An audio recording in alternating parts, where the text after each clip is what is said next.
Okay. Hold the line. Brr, brr, brr, brr. Live streams aren't always on time. Whoa, whoa, whoa. Okay. Um.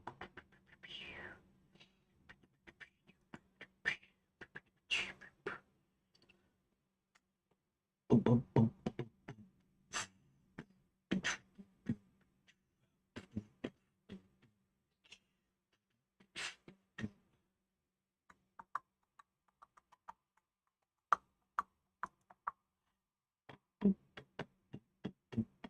Boom, boom, boom, boom. Alrighty. Today. Actually, what did I plan to do today? I'm not really sure. Um, Making sure the chat is working. And I have no clue why I am streaming. It doesn't seem like it matters that much.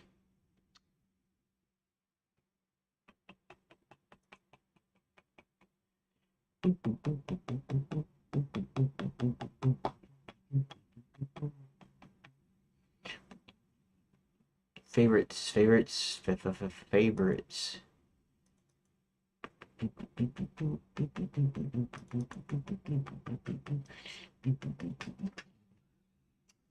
There's a okay, so what's the deal here?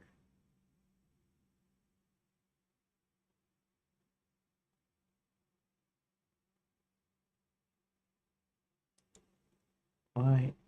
Where is Dwarf Mines 3? Something happened. What happened? Uh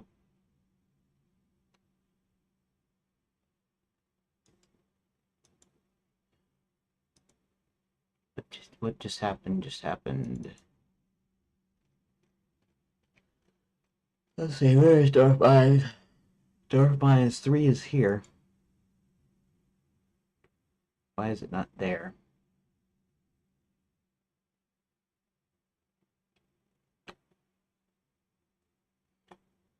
It's acting like it hasn't loaded. Which one is this? Oh, that's 10. Lapswood Edge is 10.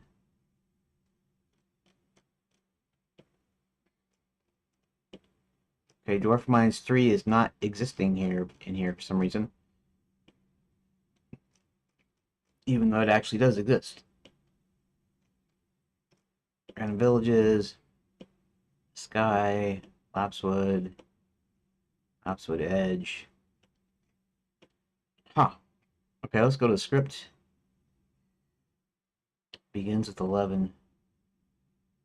I guess it's just showing the first 11. It's not showing. That's what it is. Okay. Reload, save scene. And there's a night school entrance. And here's Dwarf Mines 2, Dwarf Mines 1.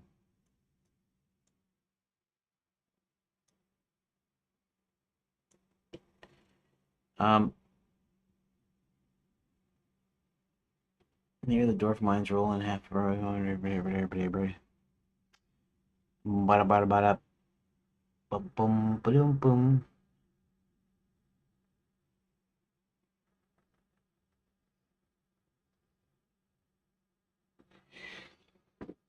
So all this rolling stuff needs to happen like sometime later. Uh, I don't have a real, I don't have a real passage of time here. I didn't actually take that into account. The initial thing of interacting with Burley, and then he was taken away, which means he's taken to the mines, and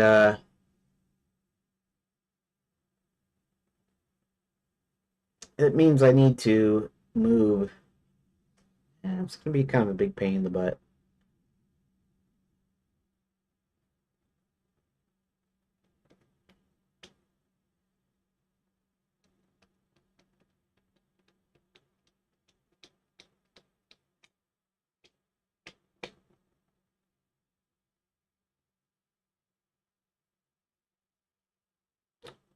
I think one of the things I'm going to do is I'm going to do a little bit of a renaming here. So I'm going to rename this. Let's rename it something like 33 or something. That. And we're going to save the room data. And 3 is going to be gone here.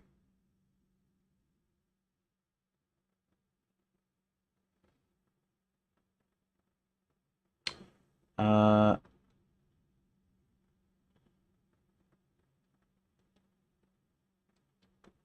okay.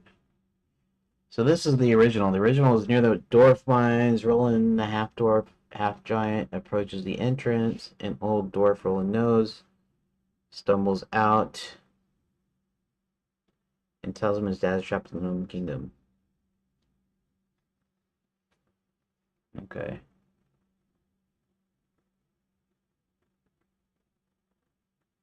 That's okay, that's that one. And what's this one? Yeah, so this is going to be here. So I'm just gonna bump these up. So I'm gonna make this, I'm gonna turn this into, and we're gonna turn this one into 3. Just straight up 3 like that. Save. Save room data. Okay. And then we're going to rename this guy to 2.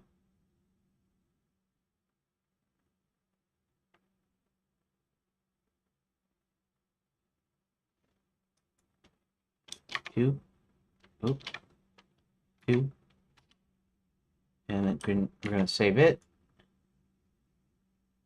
And then we're going to name 33 to 1.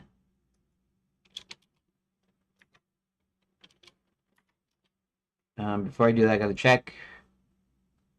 Yeah, 2, 3, 33. And now it'll be 1, 2, 3, 33. That. So save room data. Okay.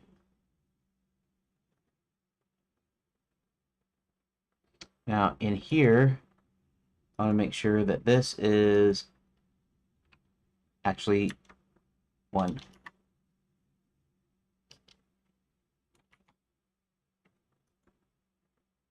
Data. Okay. Roland goes in the dwarf mines and finds a secret entrance into the Gnome Kingdom.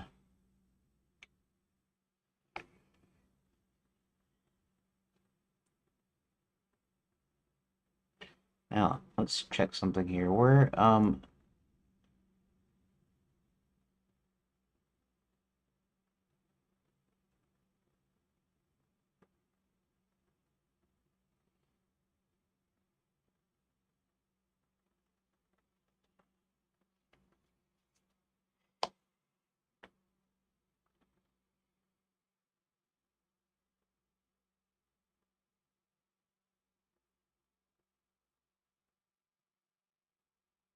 I need to find out what goes to dwarf mines 1 and 2. So, let's go back. Let's go to favorites. Let's go to open a tab. Let's go ahead and go to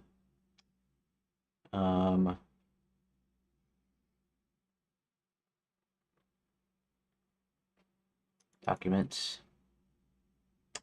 Order, list order. Okay, let's see. Where is dwarf mines? That's the first one. That's 13. That's fine.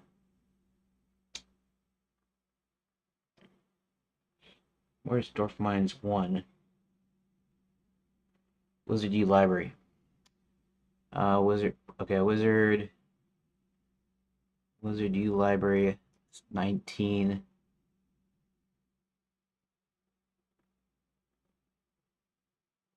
Um.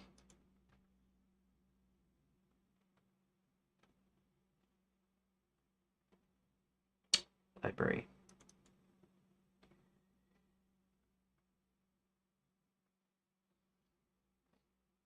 Let's see. That goes to dwarf mines 1. Now 1 is actually going to be 2.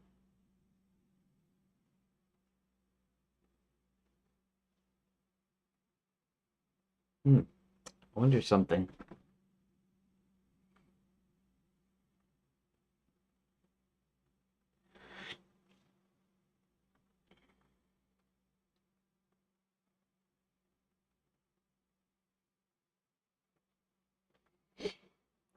Okay, so I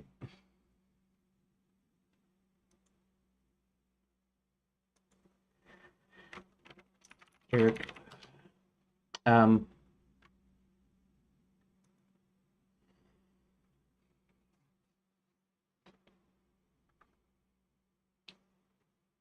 Dwarf Mines 1. Say I rename this. So we're gonna make this Dwarf Mines 2 and also 2. We're gonna save that like that, which is fine. And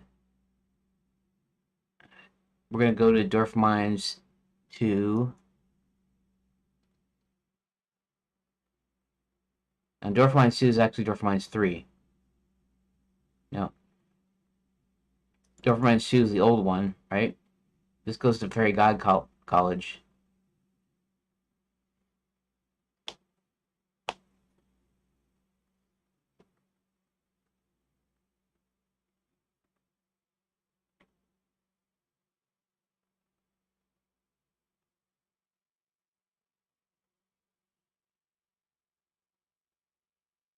Fairy God College.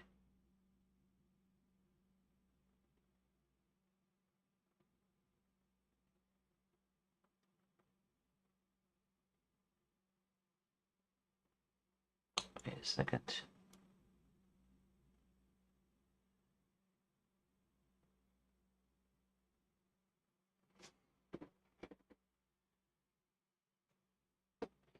I have to straighten this up first. My mind is just I'm just a little bit off as far as what goes where and stuff.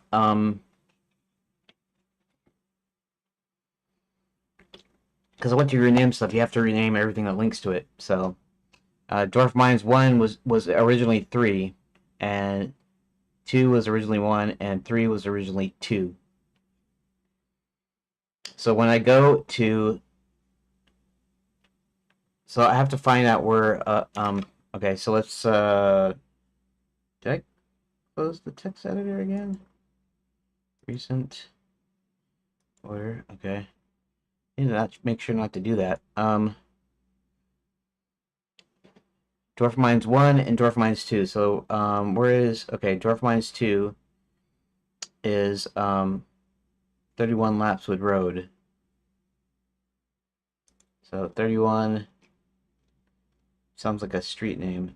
31 Lapswood Road. This goes to Dwarf Mines 2, and this should actually go to 3. Right?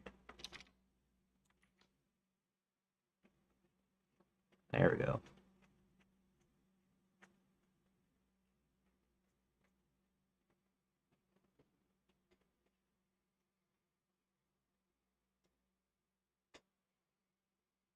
All right, now, okay, so I think, well, I shouldn't have done that again. Stupid me. Okay, so I think the order is preserved and everything is kind of working like it's supposed to. The things that pointed to 1 and 2 now point to 2 and 3.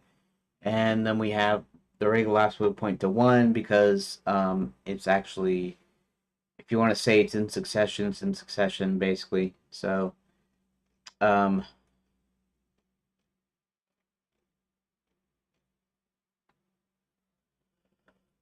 okay, don't mind. All right. Okay, so let's, I guess, let me go back to the list order thing again. And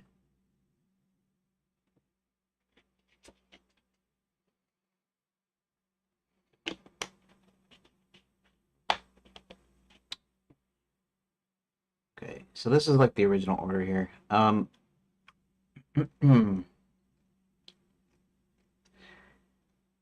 Now, the dwarf mines would have been, that's the first one, right? Dwarf mines. Dwarf Mines 1. Okay. Right.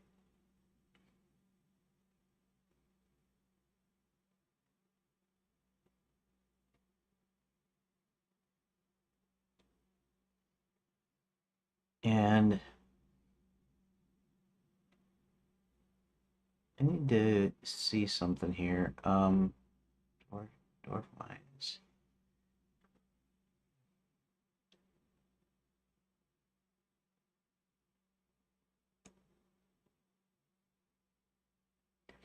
Yeah, I was gonna have a discussion because it would have went to two, but two would be later.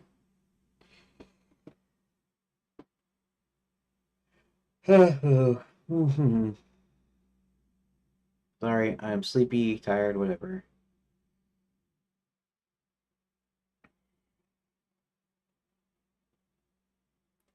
Dwarf Mines.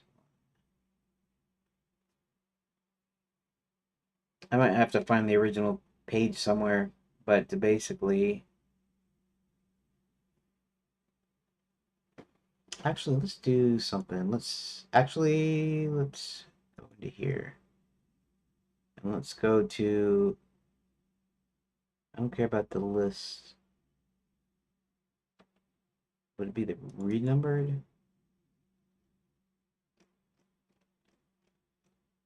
Renumbered. Where's the original Dwarf Mines? Roland approaches the entrance. Dwarf stumbles out. Tells him Dad trapped him underneath him. Okay, so nothing actually happened here because he actually goes in to.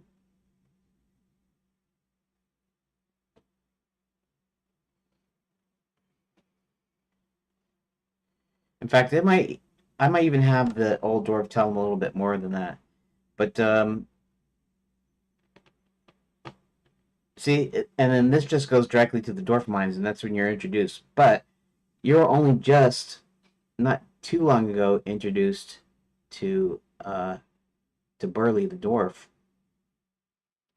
which means I have to put dwarf mines, the dwarf mines, this first dwarf mines one in a later place.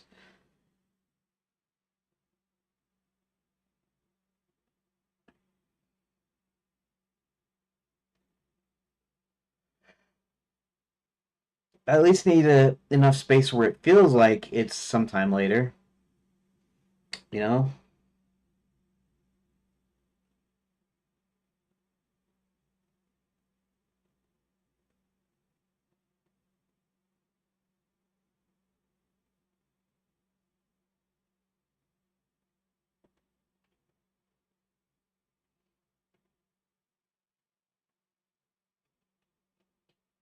And that might become a sticky situation later too, because when I go to the later phases, we're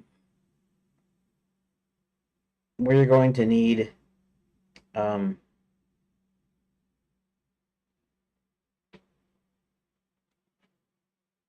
he said we've got some things to be done before Roland is introduced.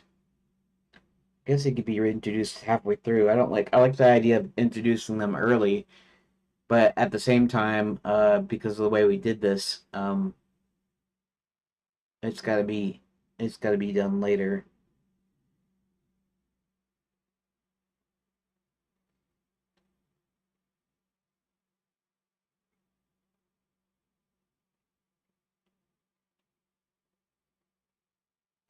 Yeah, I wonder if I can indicate some passage of time, like date, like this happens over days instead of just like a day or a few hours.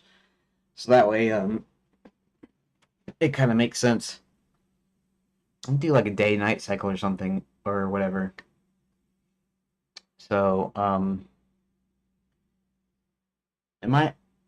Let's see. My audio should be coming through, right? Yeah. Okay, just making sure. Alrighty, so we I kind of need to figure out where I'm going to introduce Roland.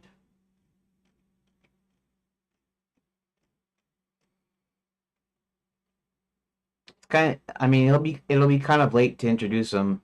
Um,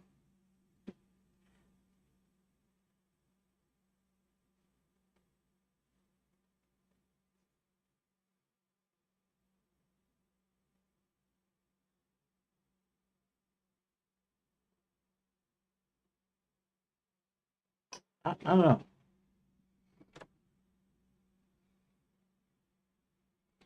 I mean,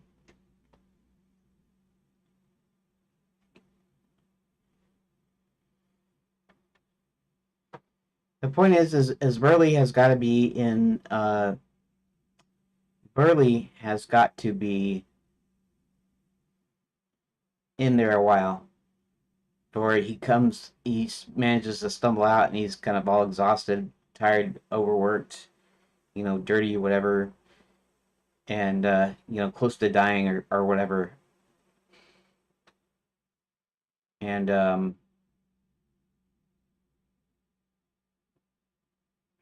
I don't know. Like maybe I can move the whole meeting point up um up until way later, but introduce Roland earlier. Eh, Well, I can see maybe even this week I'm not going to get a lot done. That is, I'm not going to get a lot of pages done like I wanted to because I need to solve this little ordering problem before actually really going on and doing anything else.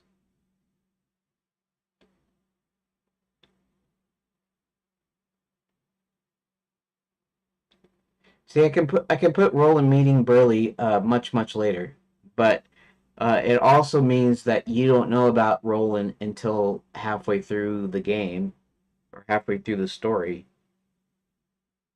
And in reality, you want to introduce your characters like in the earlier part. If you're thinking of a movie, you need to introduce them within the first 15 or 20 minutes. Maybe the first act, the first 30 minutes. It is where you introduce it. You don't introduce a new character halfway through. Not that they don't, but I've not seen I haven't seen a successful movie, show, or book or whatever where a main character is introduced halfway through the story. Unless you're like talking like Wheel of Time or something. It's like he's got like billions of books in that thing. So he's always introducing characters and not, and taking out characters and stuff. So, I mean, if you look at it in that way, it's probably fine. But this is actually fairly important to our story. For one thing, Roland's instrumental in getting everybody into and out of the Gnome Kingdom.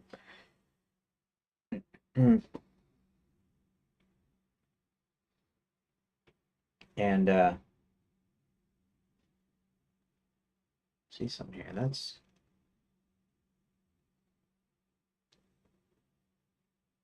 Gnome Kingdom 1. Opposite Edge 2. Grand Gem Idiot.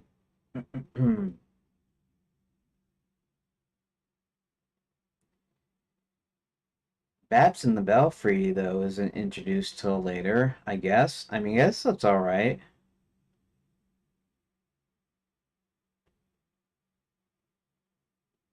Is that? Okay, let's see, 30, Baps in the Belfry.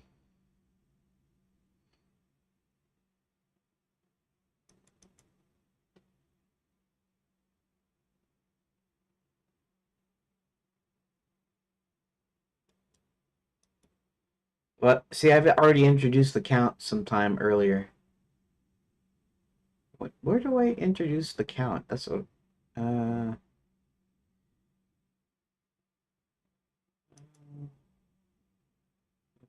recents, renumbered, okay. Count,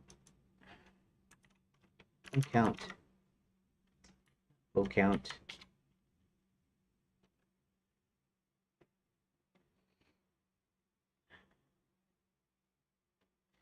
Okay, so the count's not introduced until the first Scarborough Fair chicken meeting. In fact, I was gonna have that as a main point, Scarborough Fair chicken, and then because of the way things turned out, they actually everything moved to the Bats and the Belfry Motel. So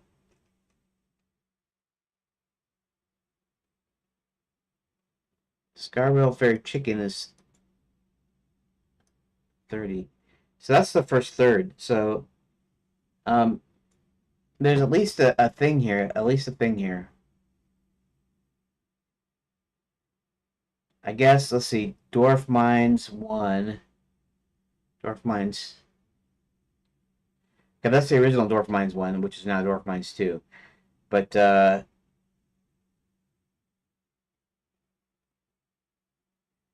Dwarf Mines 1 is right, and then you have the Gnome Kingdom, which is um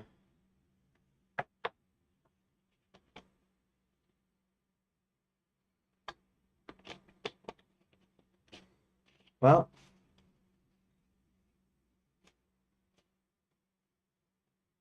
Scarborough Fried Chicken.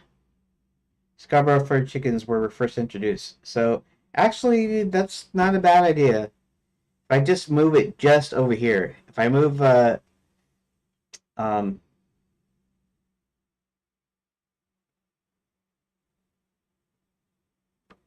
well, could I I mean, it means I have to push everything up too. So I have to. That's something I have to think about.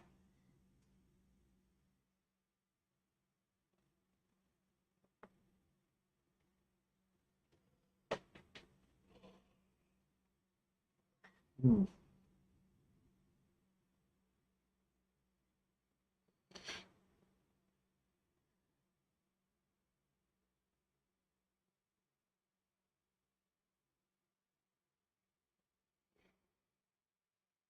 Hmm.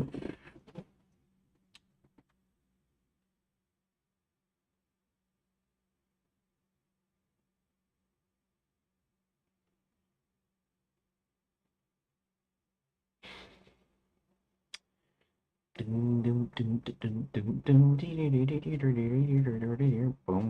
boom, boom, boom, boom.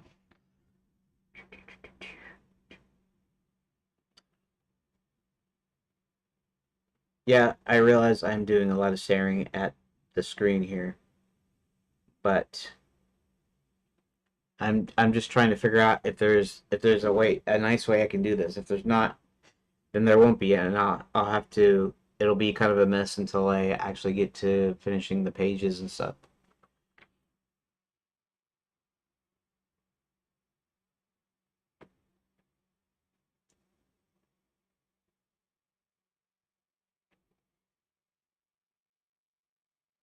And also, if I move something up, it means that I'm gonna have to move other stuff down, or move them up as well. However you want to say that.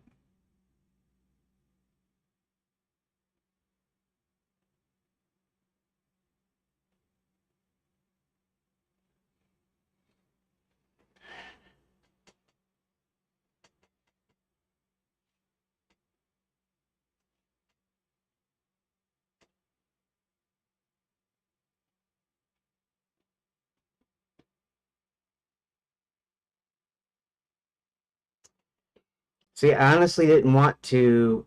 I didn't want to load everything up at once as I worked on it, but it's looking like I should probably go ahead and instead of doing it one at a time, that I go ahead and just load them all. I don't know if it'll get too memory intensive either. But if I go ahead and load them all, then I can see where they sit and where they stand, and that I can probably rearrange. I can probably do the rearranging in the program here. So I guess I'm gonna go ahead and try that. Let's see something here.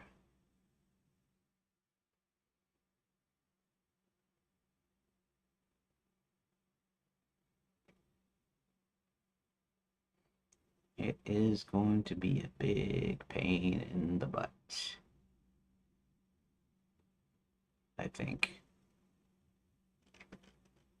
But let's do something here.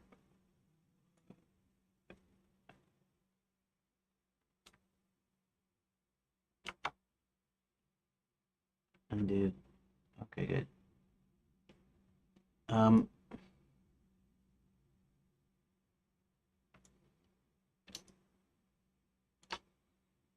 let's move these way over here, kind of on purpose. Okay, let's go ahead and it's gonna even look bigger than that. It'll look crazier than that.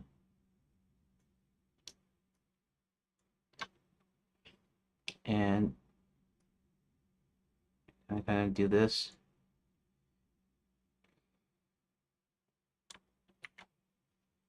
And I'm going to save room data. And then what we're going to do is we're going to do the crazy thing here, which I don't know if I want to do the crazy thing, but I'm going to do it anyways. So here we go. Here's the crazy thing. Here, I'm going to do, actually, I'm going to do like a brief recording as a B-roll. Okay. So I'm going to try to act like I'm doing this spontaneously because I've already said it. Okay. So, I'm doing the crazy thing here of commenting these out because I have to do some stuff to be able to rearrange some of these files. So make sure everything is saved, which it is, and we're going to go ahead and reload save scene. Here we go. Here's the crazy thing. It doesn't look that crazy. But it is kind of crazy, though, if you think about it. Okay. I'm just going to use that as a little B-roll. I'm going to insert that in somewhere, somehow, into whatever that latest update's going to be, like 41 or something. I have to actually edit 40 right now. I haven't even gotten to edit 40. So, I mean, look at that.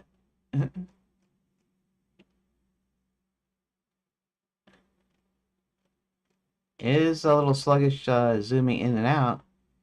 I guess it's because there's a lot of this icons and stuff on here. See? Crazy.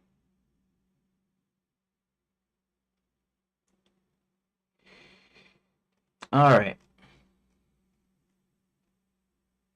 The only thing is, I wish it was kind of laid on top of each other instead of the other way around. Right.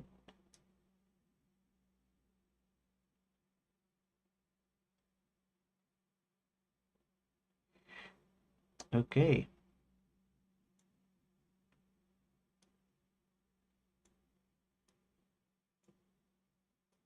I'm just gonna be doing this all day.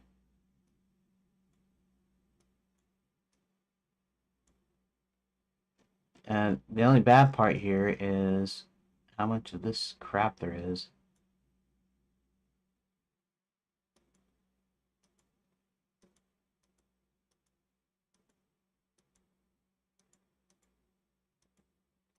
I don't know if it'll save it like this when I hit save, but we're gonna see here. Actually, I'm gonna do save. I'm gonna go ahead and save room data here just to make sure. Okay, we're gonna clear that out. And then I'm gonna reload save scene and see if it expands it out again. Why does it do that? Why does it how can I get to load collapsed? Can I get to load collapsed? I don't know. Uh I guess I can look up Grok for that or ChatGPT or something.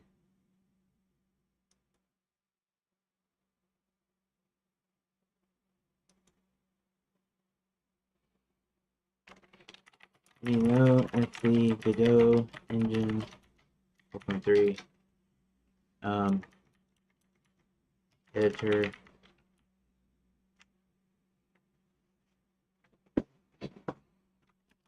could load up my scenes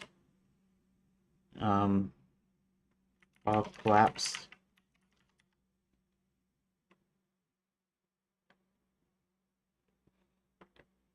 To start with, so I have to uncollapse them.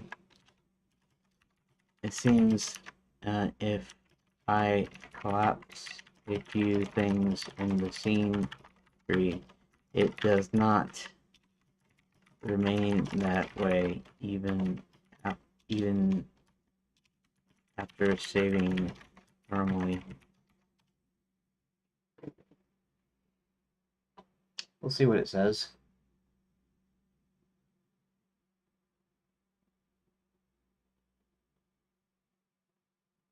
If it says anything.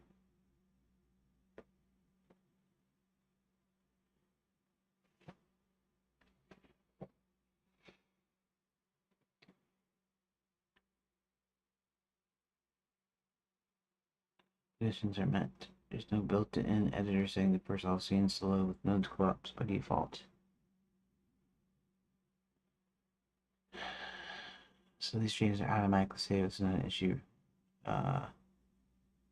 You collapse node and save the scene manually. Should be saved. No, it doesn't.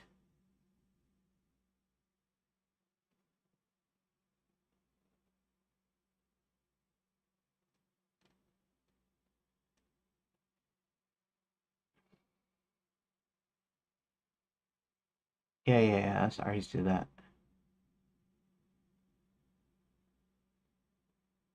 No.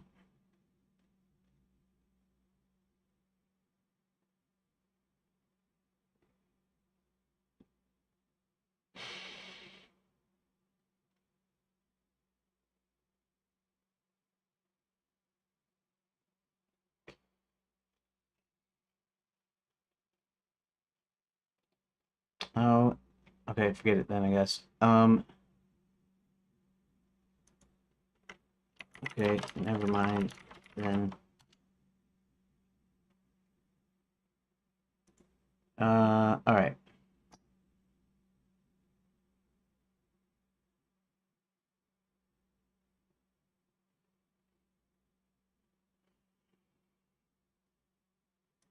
Okay, fine. We'll just do it manually and we won't worry about.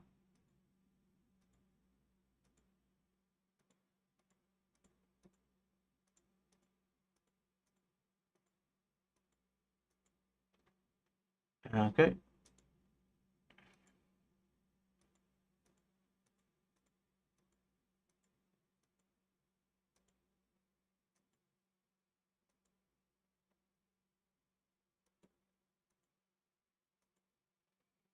Uh, okay. I'm mostly just doing this so that I can find the seams easier and quicker.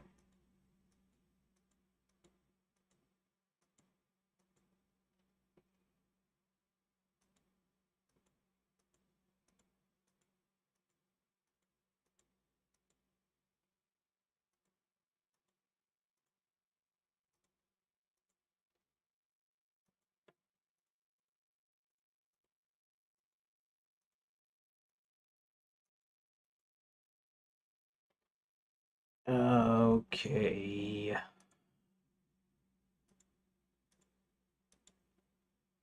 This is gonna help me. Anyways, okay, so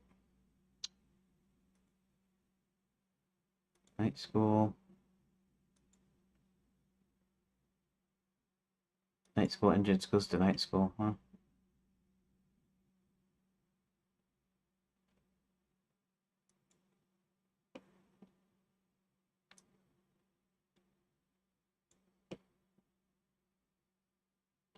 The one I clicked on.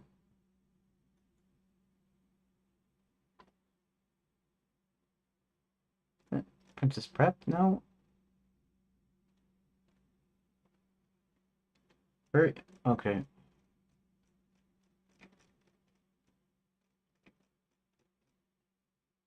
See how many are in here? It's ridiculous. I guess I'll be doing this for the rest of the day.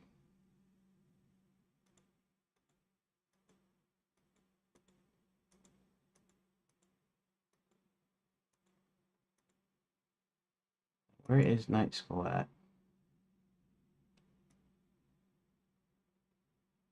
Why?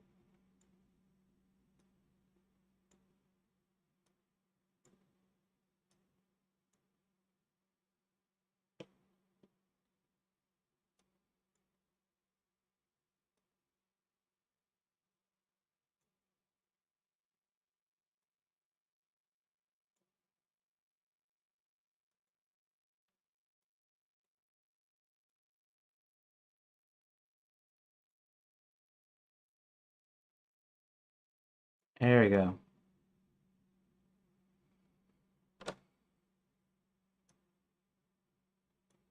The living end.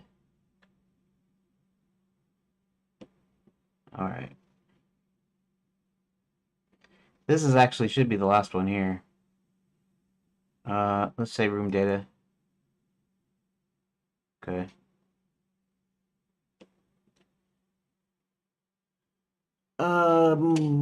Okay.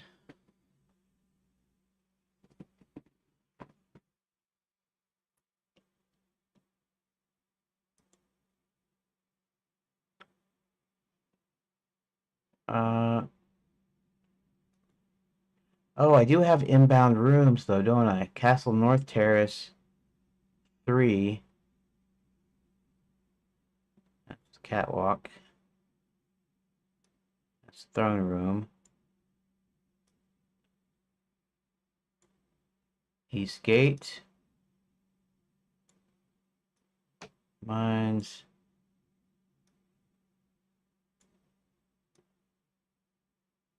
There we go. North Terrace 3. Go right here. And its inbound is the catwalk. I'm gonna actually put these close together just so that I can go ahead and pull them down when I need to. For instance. Now I can move these down a little bit. That. And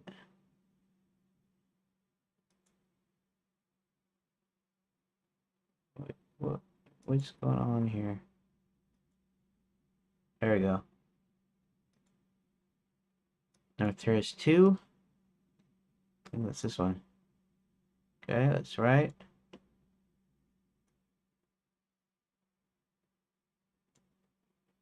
And North Terrace 1.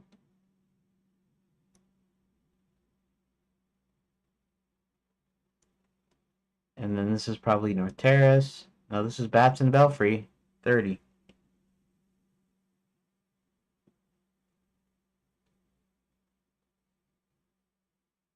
That's the lobby, that's not it.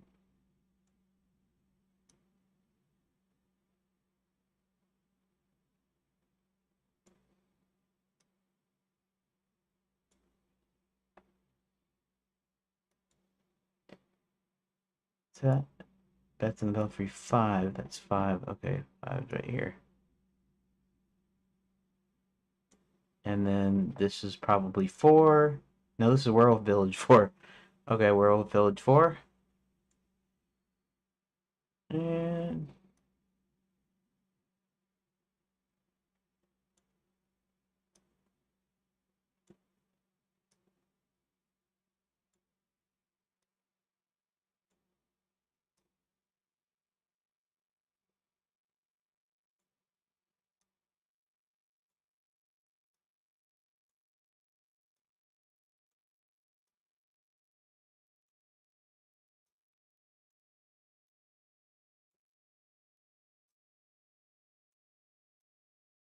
I wonder where Village 4 is.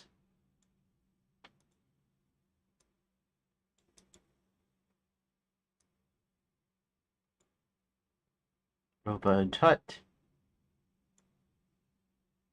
4. There's 4.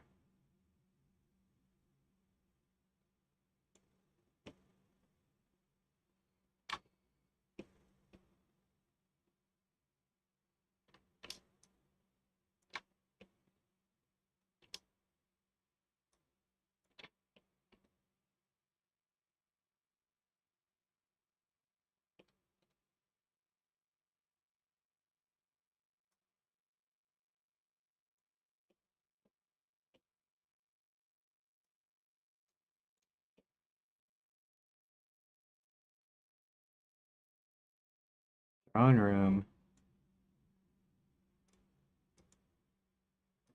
Village 4. Okay. And what's the inbound here? Bats. Bats. Okay, Bats 4. I see. Bats 4. Bats. Where's Bats 4? Here we go.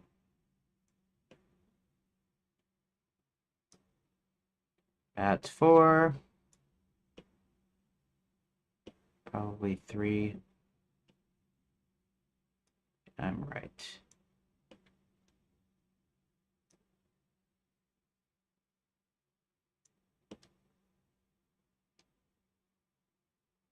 Okay. What's in 3? Fairy God College 6. Okay.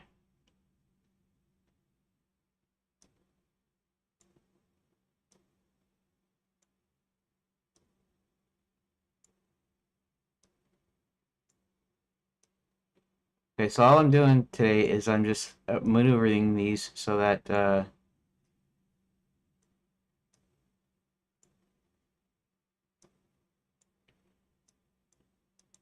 we go.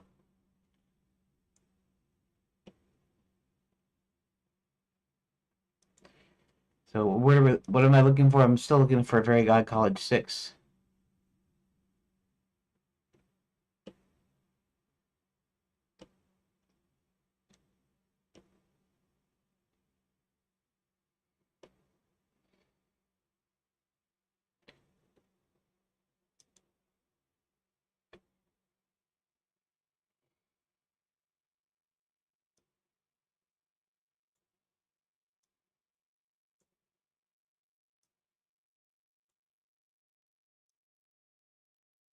There we go. There is 6.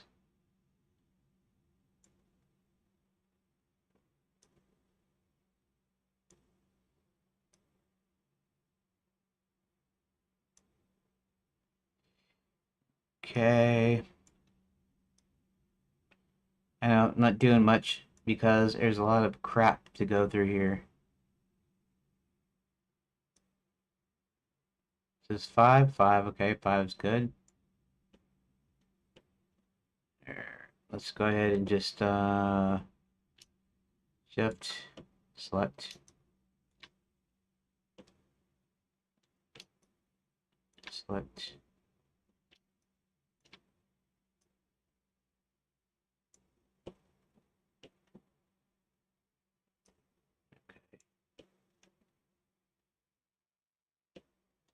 This one goes to the incinerator, huh?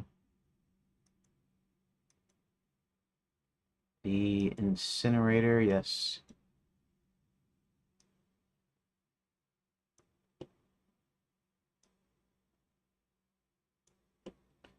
And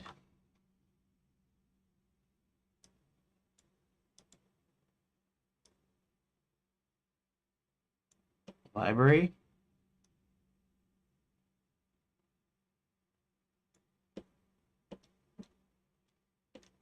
So follow the line up, almost do Fairy God College 4. Okay.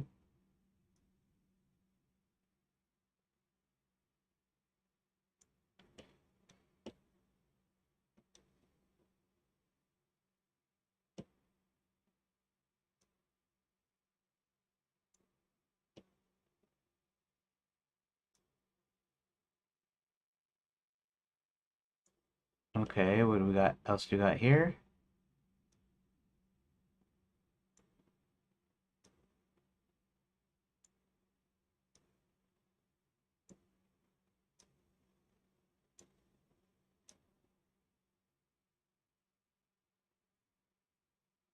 Yeah, it goes up there.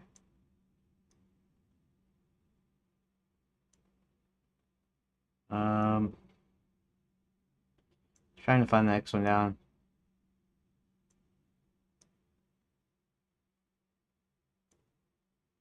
Night school.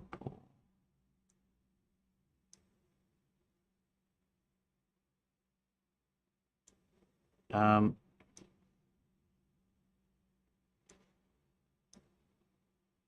there we go. Night school 1, huh?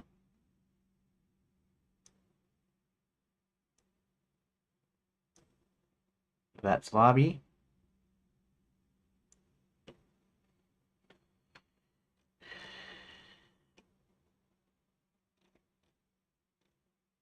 What a mess that is. Check that. Check and see how messy that is.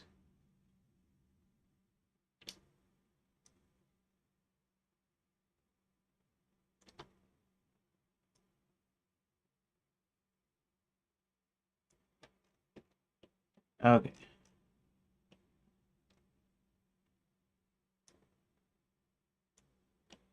You could almost look at these now and pull the order off of them.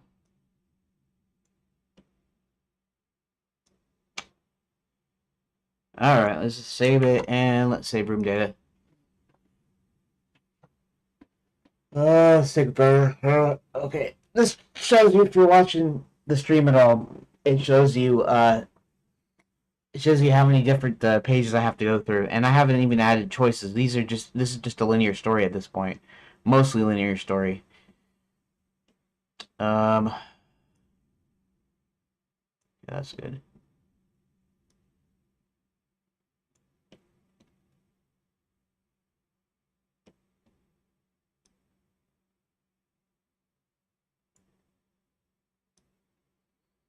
Okay.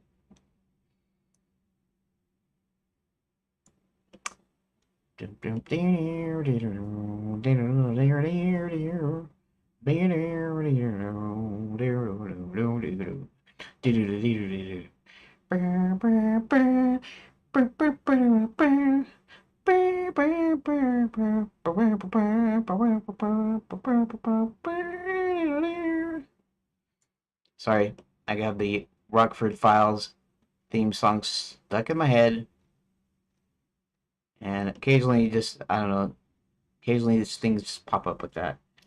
Let's do shift. See how long that is?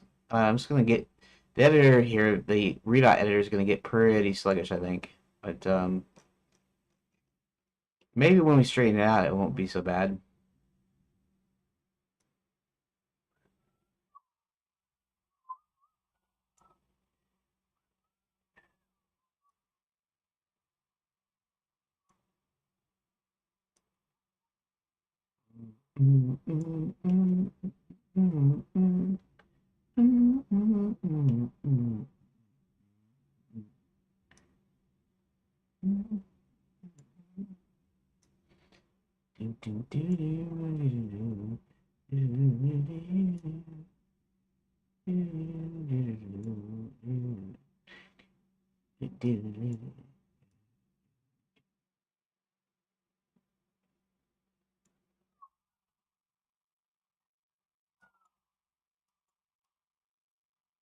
There we go. This is the one I wanted. And this one goes here.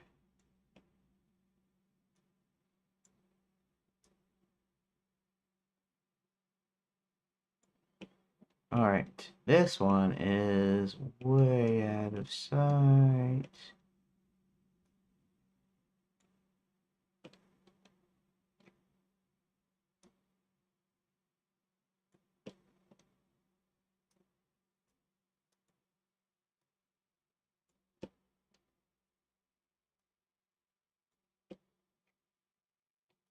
Okay.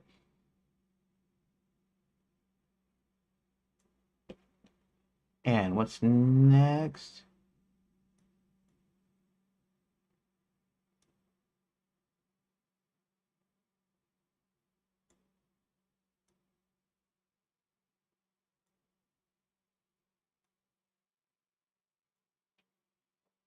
Okay.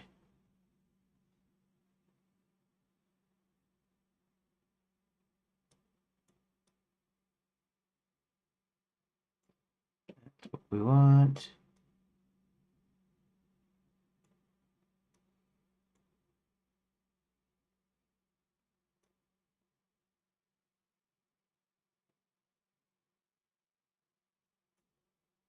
Okay, and okay.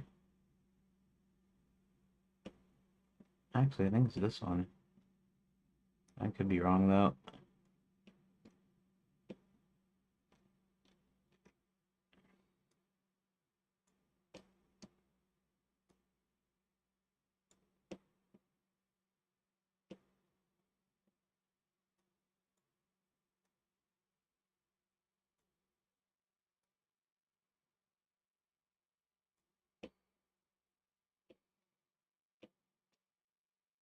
Right. And the reason I'm not saying anything here hardly is because there's not much to say here hardly. Because all I'm doing is I'm dragging these rooms or these pages into line.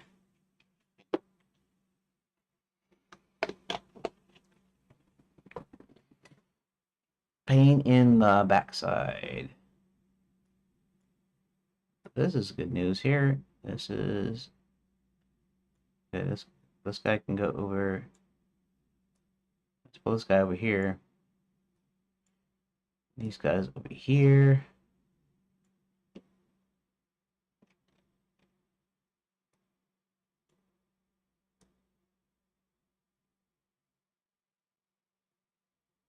Okay.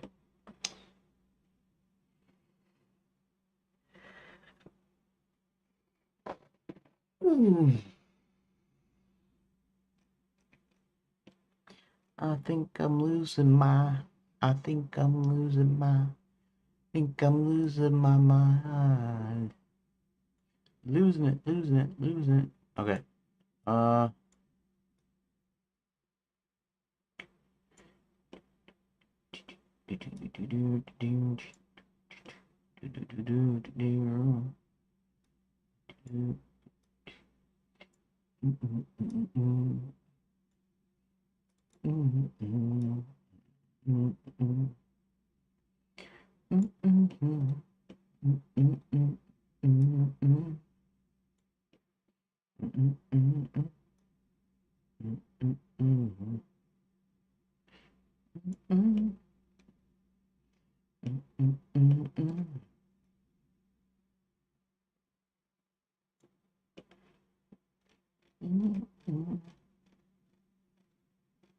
Check that out.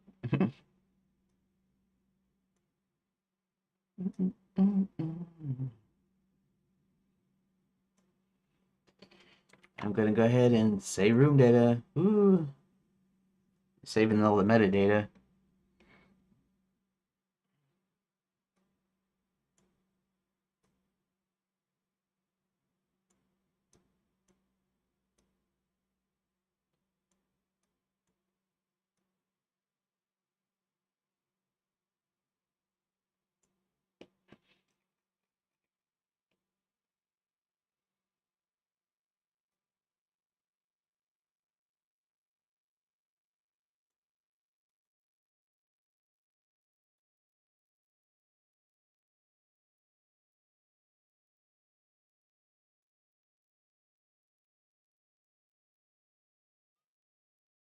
This one goes on top of this one. Okay.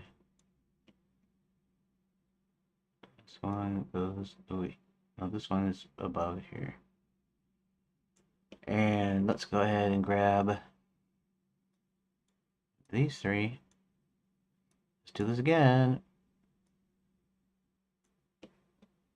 And let's bring them down here.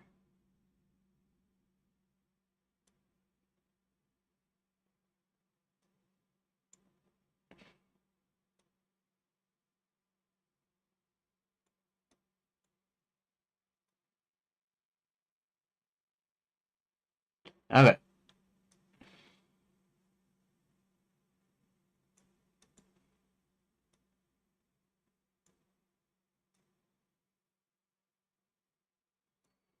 All right.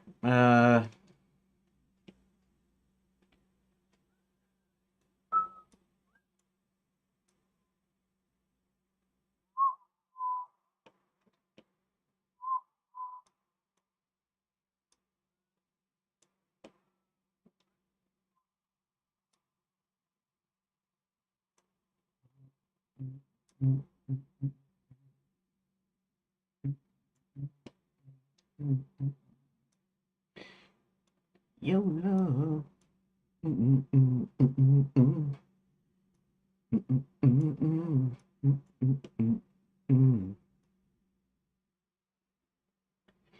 And sometimes I think of songs that I don't know the words to, and that's why you hear me humming. Anyways,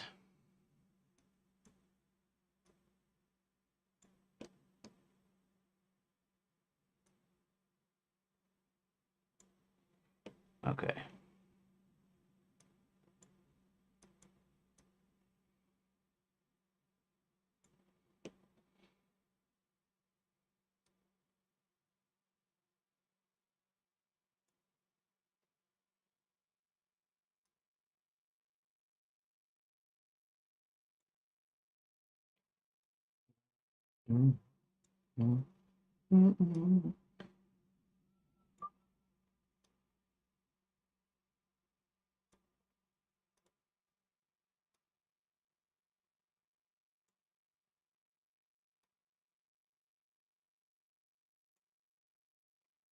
Uh, okay.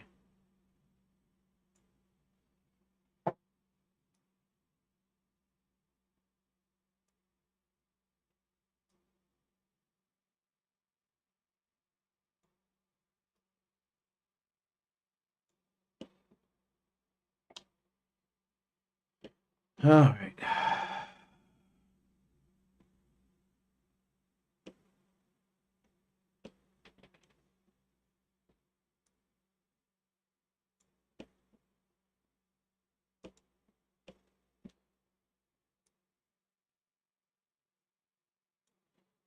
Okay.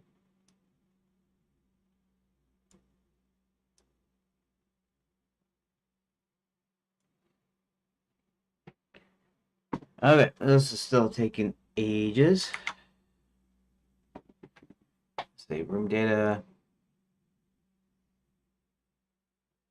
Okay.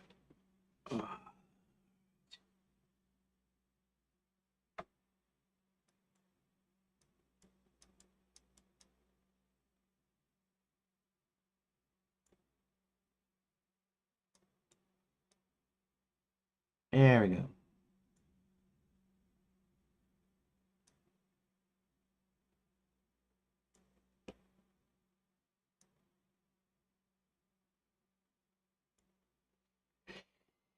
Okay.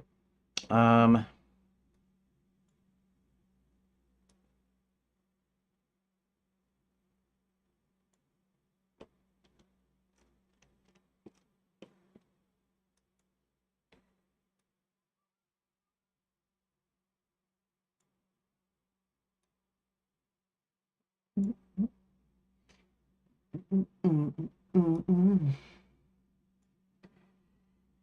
Uh, it's gonna take a long time, and I'm annoyed. I still have an hour until my stupid break. This is boring as heck. Boring, boring, boring, boring.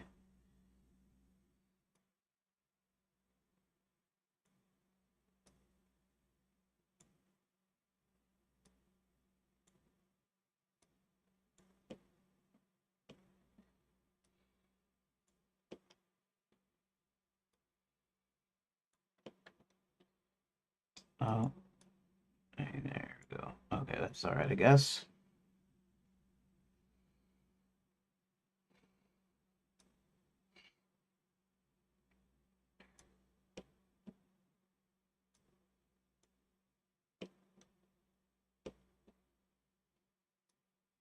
Just keep these a straight.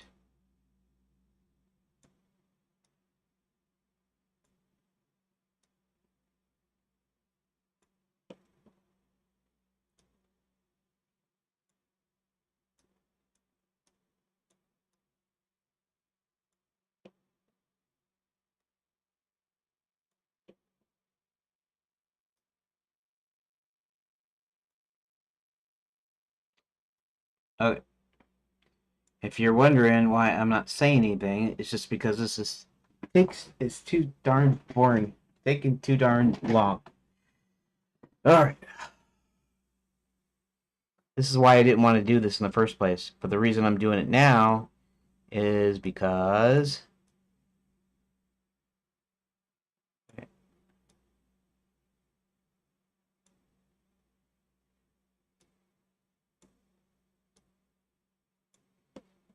okay.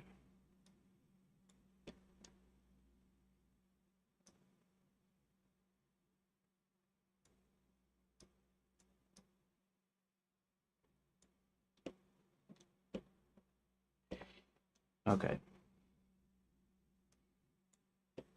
This is gonna go up here too.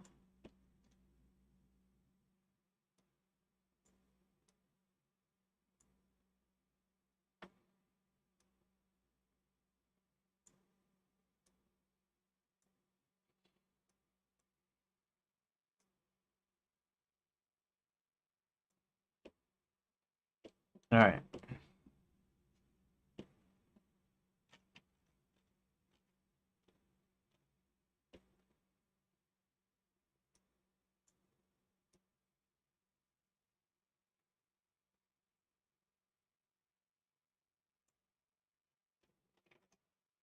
Uh, Almost there.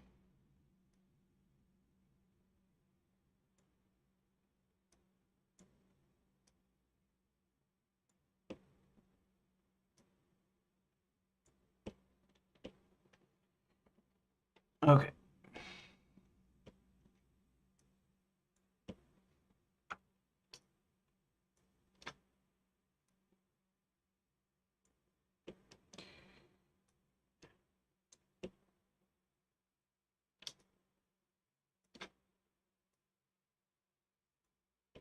Okay. Like so, like that.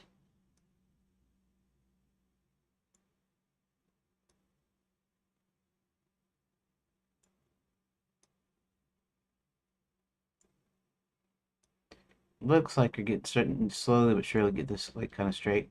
Like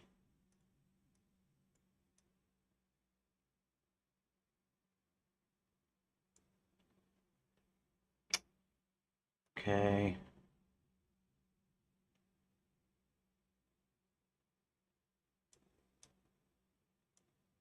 That's kind of interesting.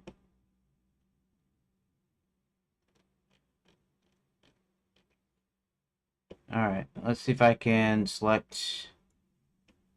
What are these?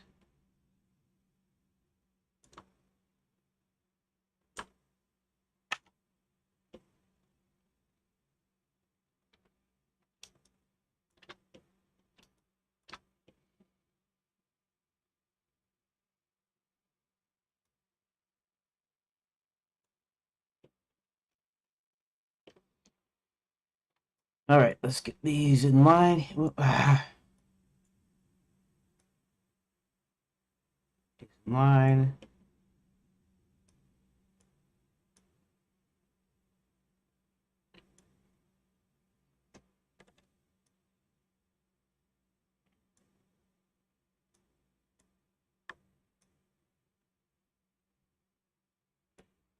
Okay.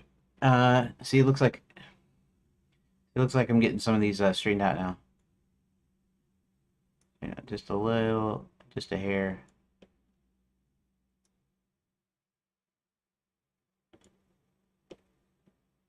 All right, let's okay.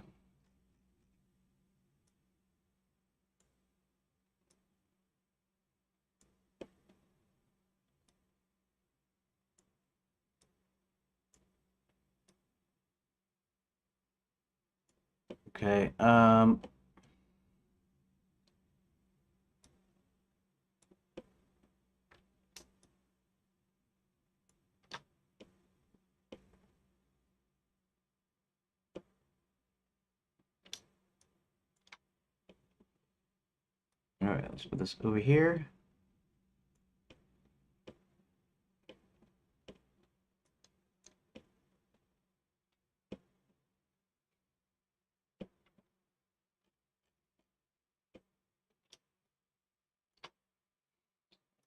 And we'll put this down here.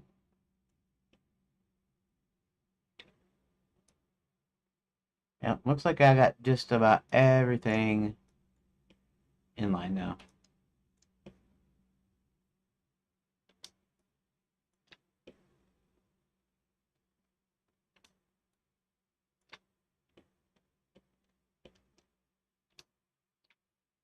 Okay, we're gonna move these under here. I'm gonna wonder why these two aren't in here. Come on.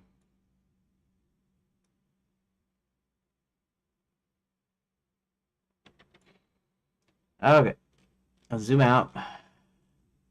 Some sort of weird spinal column thingy.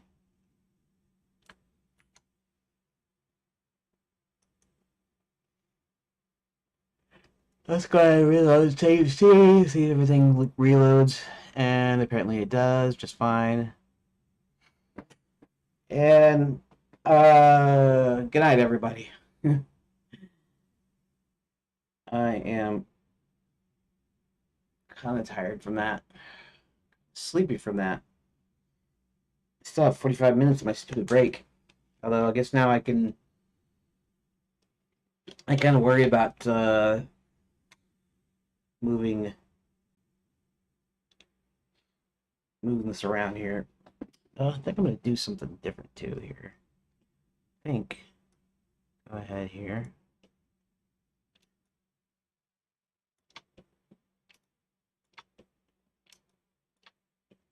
Okay, I think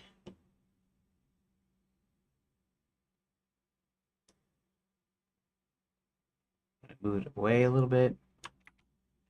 Save it.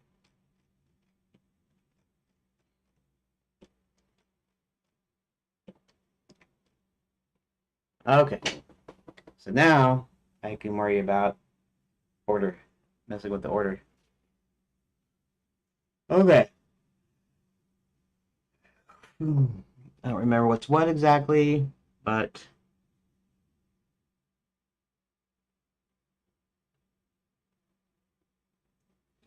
the confines, at the night school entrance, John talks to the guards, gates entrance inside the school. Blizzard, he examines what night school pool, princess prep, random villages one, random villages two.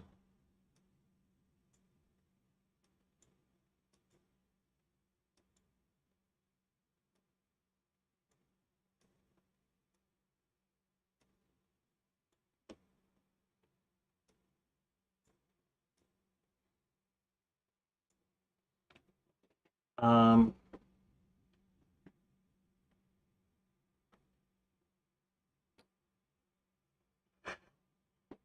oh, oh.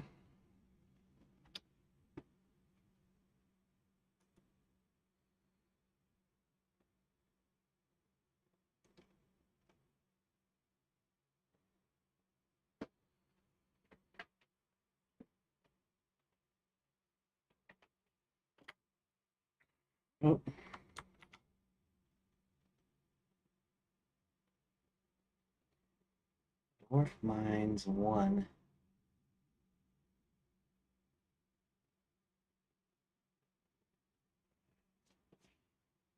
Hmm.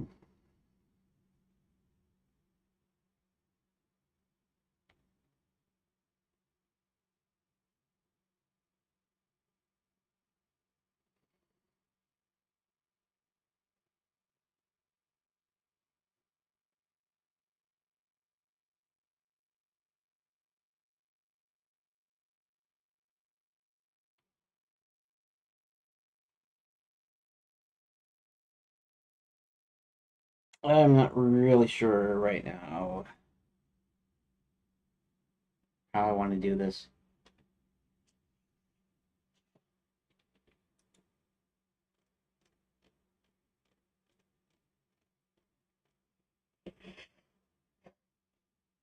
Hmm.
Oh, let me think for a second. Um, I might be able to cheat the time, which means to say that there's a passage of time here, like maybe it's like the next day. That's how I kind of did one of John's deals was like the next day or whatever.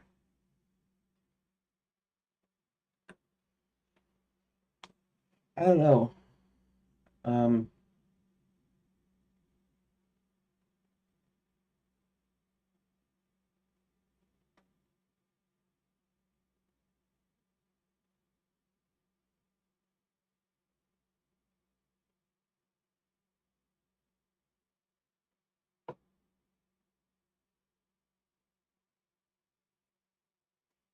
hmm, yeah, I don't know.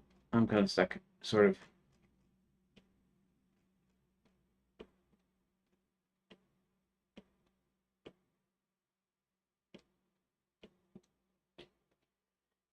So basically, the idea was the earlier part where he gets captured, and then this later part where um,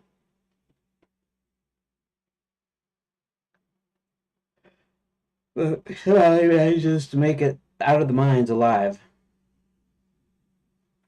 and then he comes to tell Roland that Zad's alive.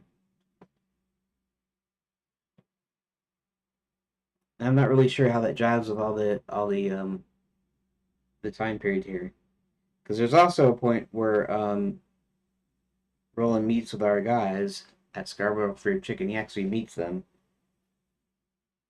Um, I don't know. Let me do some thinking, I guess.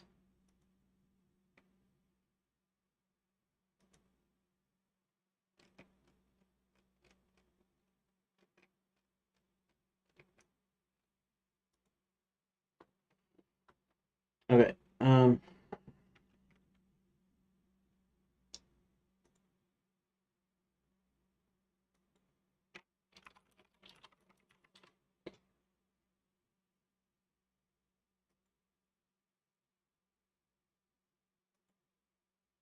All right.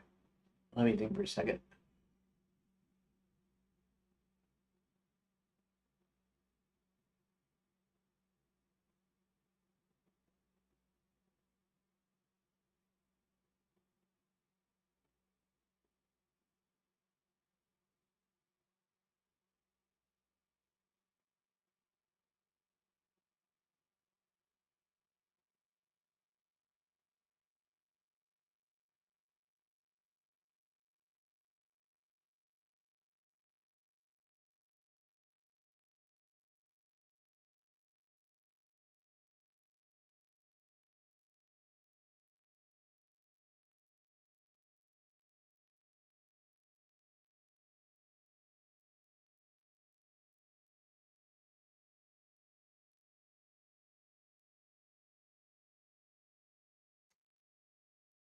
Okay, I'm not sure.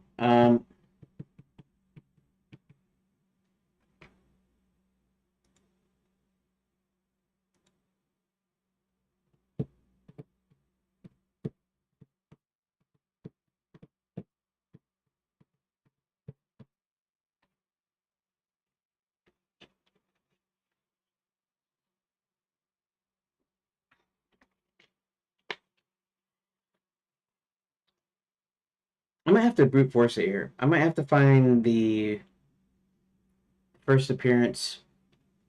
I don't know if I. Let's see. Do I have this still open? I do have this still open. Um, let's see. Let's see where our guys actually first meet roll in here.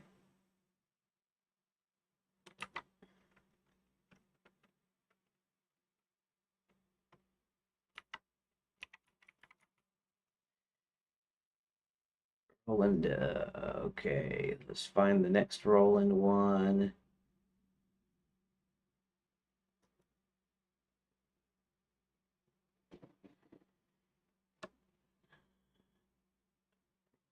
Okay. Gnome Kingdom.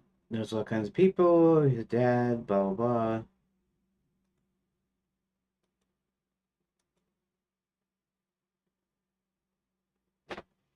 You were halfway the wizard. You tell Hubert that Max seems to need a lot of. And where are we at here? We're at Gnome Kingdom, right? Gnome Kingdom.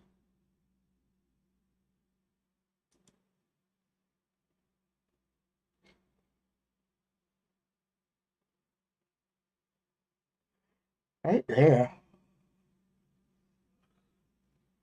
Oh, wait.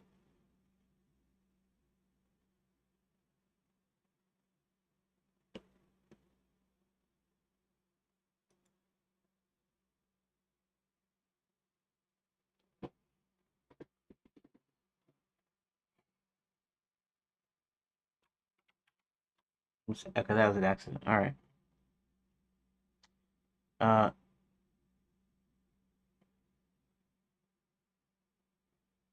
okay. Um,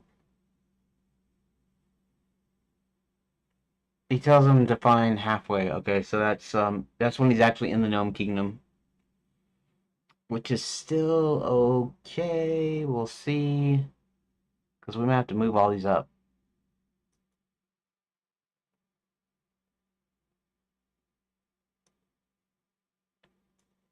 Scarborough Fairy Chicken 2. And, okay, so we're at 22. Scarborough Fairy 2. Okay. Scarborough Fair Chicken 1.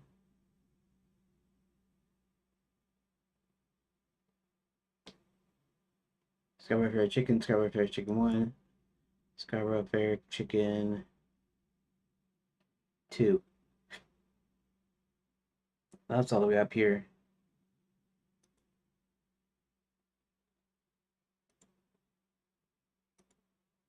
That's not what I want to do.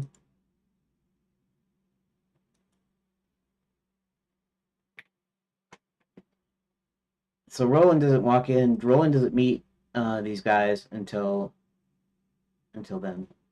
Okay.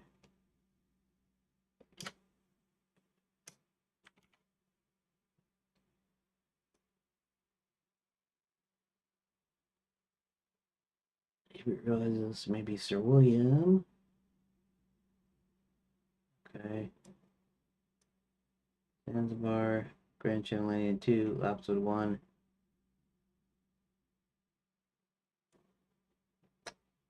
Interesting.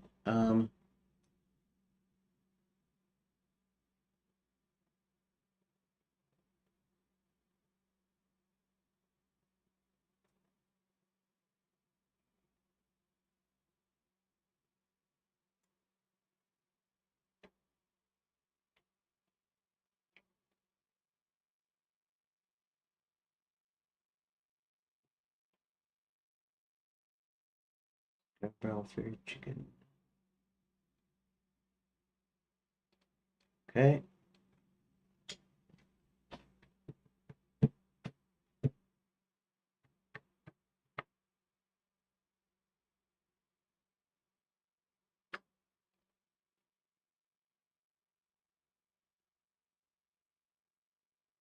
I could. It makes it a little bit more linear, but I could actually. And he doesn't go. He goes in here. early, so I could actually just kind of move it up, couldn't I?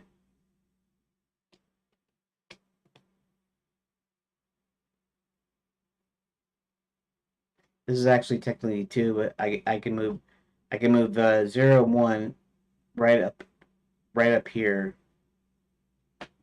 right after Wizard U Hall.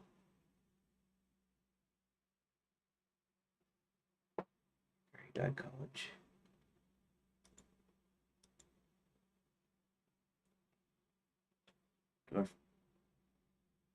Dwarf Mines 1.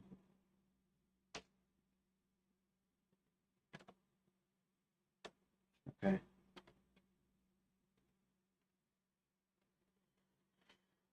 Uh,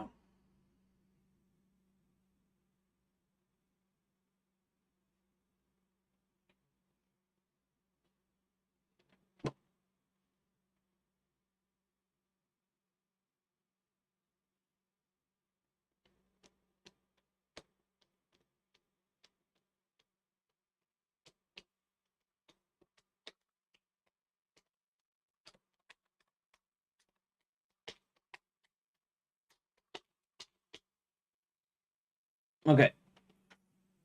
Let's try to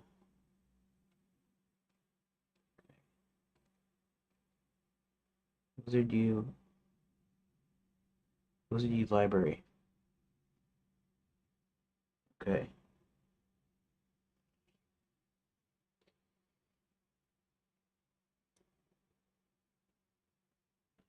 All right. So let's check something out. Wizard U library.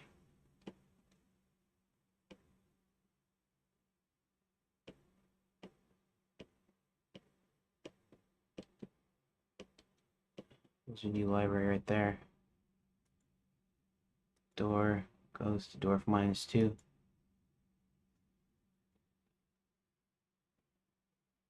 Okay.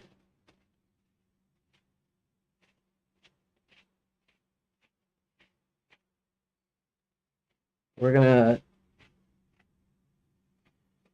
do some rearrangement here.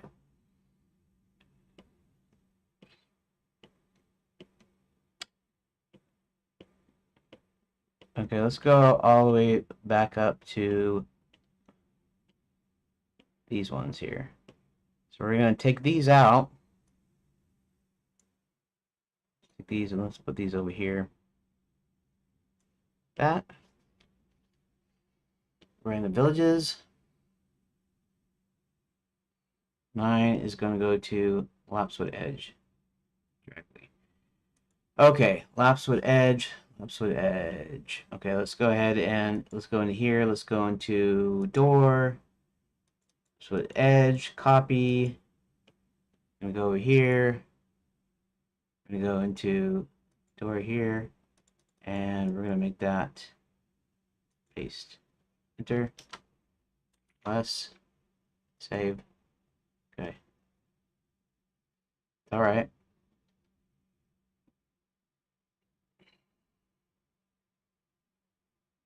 Okay, so we're gonna do that. We'll go ahead and hold this down where I want to put it. So we're gonna put it next to the Dwarf Mines 2. I guess these will have to be kind of run-ons, sort of.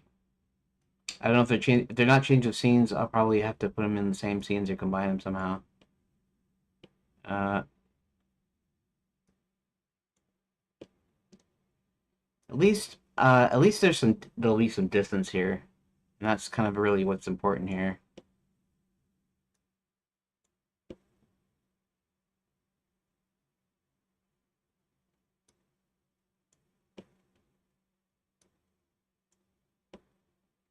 There we go. And then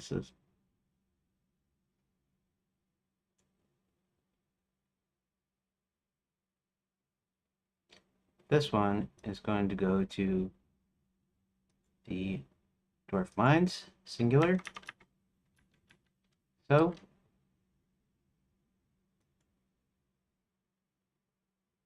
okay, and This one is actually going to go to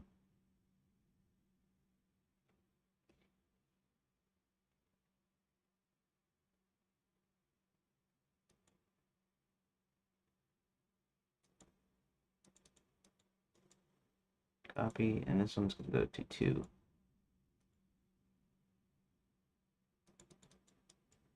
Paste. Save it. Save it.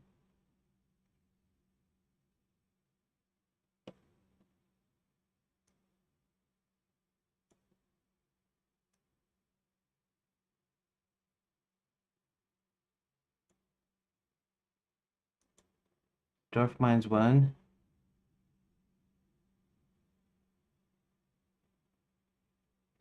Actually goes to Dwarf Mines 2. That.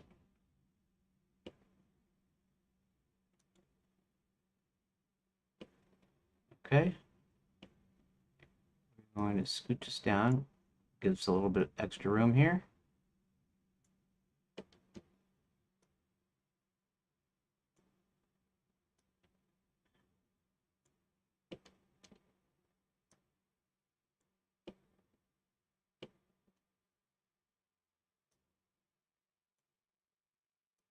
And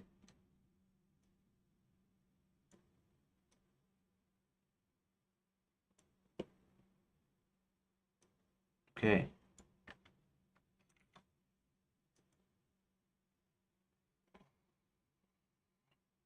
All right. Let's kind of see how this reads a little bit, and I might even move these other ones up a little bit. It kind of depends here.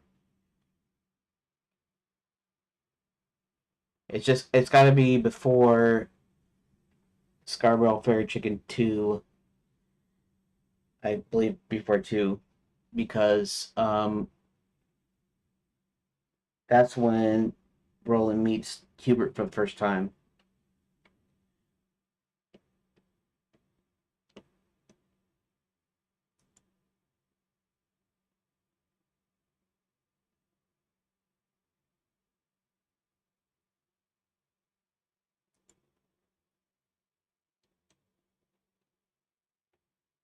Okay.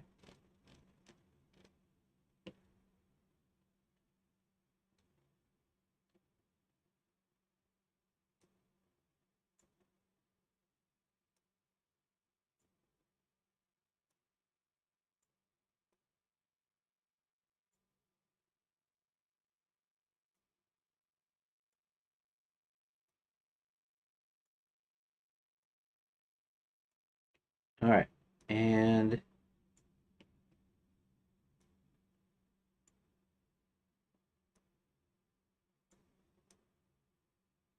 okay, so that kind of works, I think.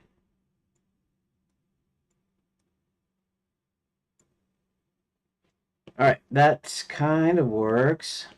I mean, other than looking a bit odd here.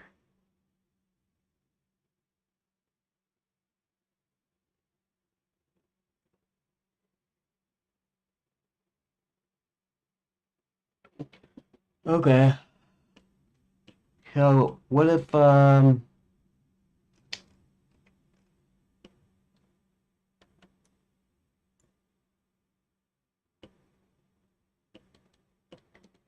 Mines? Okay. Dwarf Mines 1, Dwarf Mines 2, Fairy God College, Gnome Kingdom. Gnome Kingdom would have to be up opposite edge.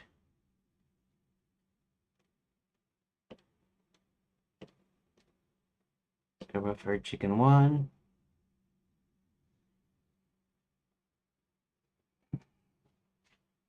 What if I put it all the way down?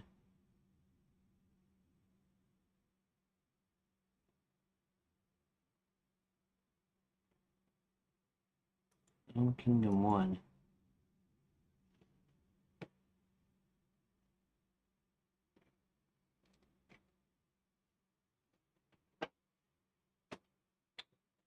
Interesting.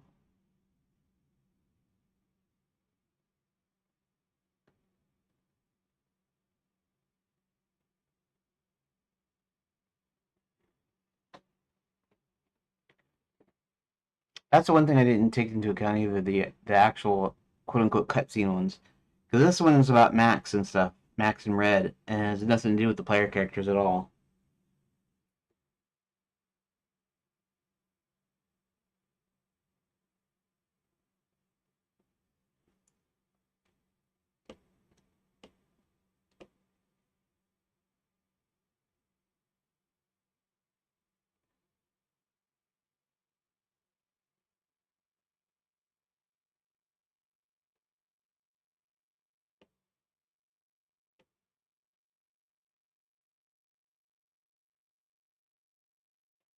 I don't know. Does that? I'm not sure if that works. Does that work? Does that work? Is that far enough?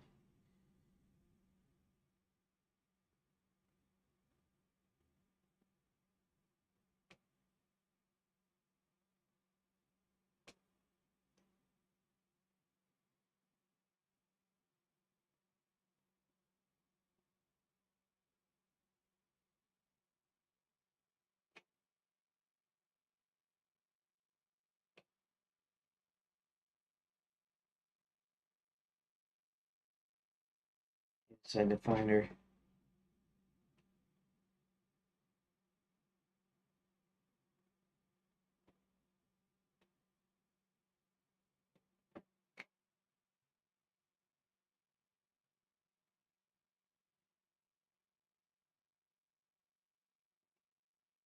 Okay, so what happens up until that time?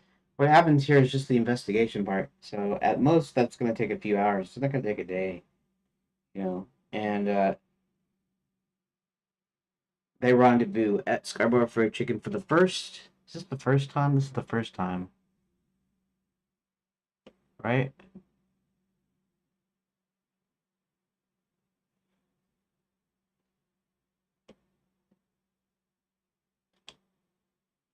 Yes.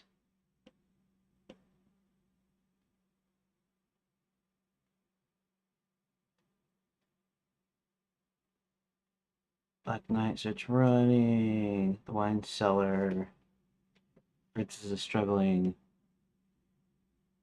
Getting out of the hotel's dumbwaiter. Scarborough Fried Chicken 1. John Hubert, what he's found.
From here, he goes into the Dwarf Mines, and then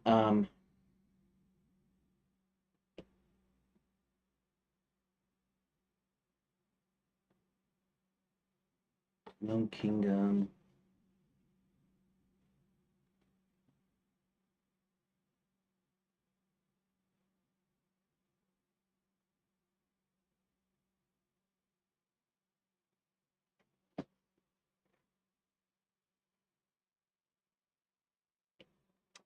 I wonder if I could put the Gnome Kingdom ones together.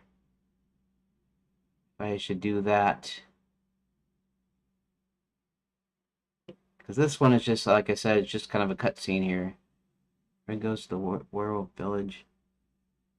Okay, so these are going to be interesting. These are going to be kind of cutscene deals here.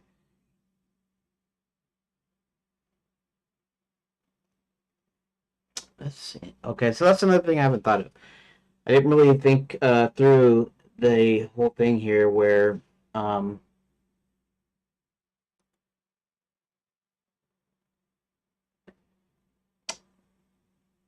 Yeah, my mic is still on though, right? Yeah, it's on. Okay. Yes, yes, I actually switched to that. I probably do this because I'm sometimes when I'm dozing off, I don't want people to see my face, but I'm still thinking I'm still watching, so I kind of, I'll kind of close my eyes a little bit, rest my eyes, whatever. Yeah. Anyways, yeah, yeah, I know the cam was off. I didn't notice you in the chat there because I got all the windows together. Um, but yeah, I don't know. Occasionally, I'll shut the webcam off. Uh, I could just do it without the hold on for a moment, please, maybe. So I just could just do it whenever I feel like it, basically. But so I don't know if I'm sure you didn't see what I was doing earlier, but I was having problems with the order of things because okay, so like when John first arrives in Enchanted Lands, he's in basically he wakes up from a wreck, the train wreck, and apparently they don't get that hurt though if they fall from a flying train. But anyways, that doesn't really matter that much. But so he wakes up and before he gets to talk to Hubert and before they leave the forest, he actually helps a dwarf named Burley, and he helps him. He supposedly helps him with some papers. He helps him find some papers, and then the bad guys basically come and grab him. And then I was going to tie this into the point where we meet Roland for the first time, who's searching for his dad, and he comes up to the dwarf mine entrance, and there's this dwarf comes out kind of barely alive, like like skinny and dusty, and like he's been working hard in the mines, and he's about ready just to collapse. And he tells him that his dad's in the gnome is is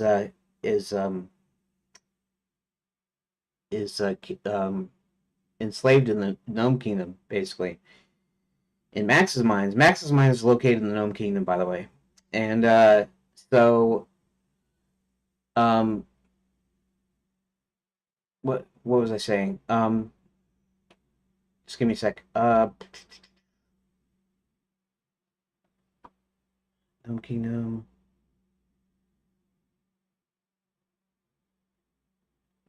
I don't know. My mind is just it just like turned off for a second there. Um, rolling. Yeah. So Roland comes to the dwarf entrance, and then this guy comes out. This other dwarf comes out, and basically collapses, and tells him his dad's in the gnome kingdom. And so what he does is he goes into the dwarf mines. He has to find the gnome kingdom because they have like secret entrances and stuff. And and then after he finds it, he goes in there, and then he finds his dad's alive, and he talks to him and all that. But the guy that the dwarf that he meets up with is happens to be Burley because I created this Burley character like later, and I just thought it would be a good idea to tie him back to this other thing. So this old dwarf that pops out of the mines isn't just some random character, but if you look, it's actually really close uh, in distance or in time, I guess. In other words, it hadn't been barely an hour um, before Burley meets up with Roland, and that's not. There should be at least some passage of time. There should be a few hours or a day or a couple of days or whatever. And I don't really have a concept of time. When I'm developing or when I was developing the story, I didn't think about in terms of time period basically or how much time something takes. I just have these bunch of events strung together. So they could happen all in a few hours. It could happen in a day or two. It could happen in a week or a couple of weeks. But I don't know, I haven't really figured that out exactly. So I'm thinking, okay, so how far up can I move this? And so um, this is okay. So this is the first, and it's not. This isn't complete like it was supposed to be. It's near the mines. Roland, the half dwarf, half giant, approaches the entrance. An old dwarf, Rolling Nose, stumbles out and tells him his dad is trapped in the Gnome Kingdom, and that's basically so basically. Then Roland's got to go get into the Gnome Kingdom, and he does that by going into the dwarf mines first. Um, so so I'm going, okay, this can't be the same dwarf because it's scarcely an hour later or something, you know. It's like scarcely it's just like a few minutes later or whatever. So I moved this up to where this is in the middle of their investigation, Hubert's and John's investigation into what's happening with the different schools. And so after okay, so let me so these ones, Dwarf Mines and Dwarf Mines One were actually the original Dwarf Mines page. Dor- Dwarf Mines Two is actually Dwarf Mines One, and then Dwarf Mines Three is actually two. Anyways,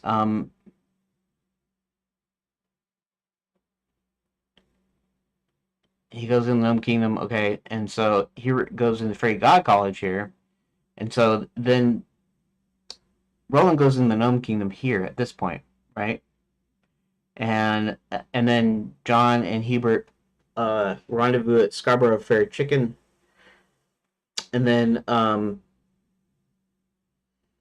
so the way I've got this set up, at least there's some time period. At least there's a little bit of time. I'd almost like to push it up even further, but that means I have to push up a bunch of other pages. For instance, Gnome Kingdom here, right here, it's got to be actually pushed up somewhere over here. In fact, this is the wine cellar. This is about the princess. John and Hubert decide to go rescue the princess from the Grand Enchanted Hotel, and I could possibly push these up through this, right? So Gnome Kingdom could be uh, okay. So this Gnome Kingdom one here, this one right here, is actually what I call a cutscene page. It's basically a page that you just read and that you go to the next page, and also that you'll put it into a cutscene in the full game. So the Gnome Kingdom one page is just about Max and about Red, and so these are the bad guys. In fact,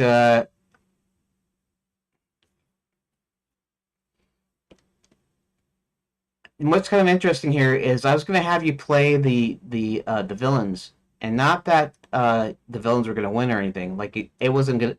It's not meant to affect the story at all. It's meant for you to experience more of the story. So I was still up in the air about whether or not I would allow you to play the villains as player characters. Because if you were, then I'd actually have them do a lot more stuff. Otherwise, these are just pages that you read and you move on. So the only things that have interesting choices are the good characters because you'll be playing them.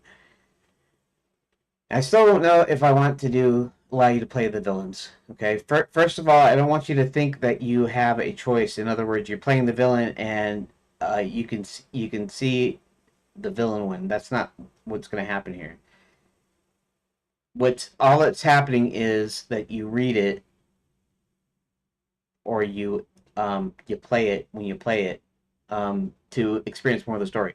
Because basically, in your standard point and click adventure, you're it's like a role playing game. You're playing a particular role, and you're revealing a part of the story, and it reveals the next part of the story once when you solve a puzzle, right? You open a new area to explore or something, and so this would be doing the same way. The enemies, it wouldn't matter. You'd be solving the puzzles, and uh, the story would progress after the bad guys solve the puzzles. Because in a movie or a show or something, you have the good guys. They make plans. They do stuff. They you know bad guys, bad armies approach them, they have to fight, whatever. And then you cut to the villains and seeing what the villains are doing, and so it would be similar. Anyways, that's not really, I guess, important. I guess I'm just kind of babbling a little bit, but so the jury is still out on to whether or not I'm going to allow you to play the villains. Still might make it interesting because there's nothing unless it's a game about villains winning. It's specifically about them. I don't know of any adventure games or any games in general that allow you to play the villain. Um, how to say it? That isn't the actual protagonist of the game, right? A villain can be a protagonist, right? So just for the novelty, it might be worth it to allow you to play the villain parts. Which case I have to make them player characters. I have to give them, full animations. We'll have to puzzles for them, the whole 9 yards. But that might still make it fun. And like I said, I'm not so focused on the end result. I don't know how far I'm going to get on this. Obviously, um, I think I'm doing better doing it this way, in this phase thing, than I would be if I just decide to make it outright. Um, I don't know. I might be able to do that because I did this. So basically, I broke this down, right? The reason I'm doing a choose your own adventure is this is for me to wrap my head around like concepts and things and placements and how things like fit together, and it's like mapping and stuff. So what I do is I start with a linear story, then I break it down into events, then I break it down into pages, then I build it into I add choices in there. There's no real puzzles in this because of the way this is set up. But I add the choices in there because later on I can turn them into puzzles, right? And this method is basically just helping me to break down the game into the most basic constituent parts, so that when I attempt to build it, I can build it. I can actually make a progression. Like right now, even though I'm having a little bit trouble about placement of things and whatever, and I haven't decided all of the choices. Pluto. Is that Cluedo? Is that a game, or I don't get the reference. Sorry, sorry, Rook. Um, but so just doing it this way is helping me to break it down to where I can actually finish it, and I'm actually making progress, even if it's slow progress. I'm still making it, so that's actually pretty good. So okay, so right now what I'm thinking about doing is I'm trying to put enough space between the introduction of Burley, and Burley is that minor non-player character, but Burley the dwarf, in between him getting captured and him escaping from the mines, from Max's mines, which is located in the Gnome Kingdom.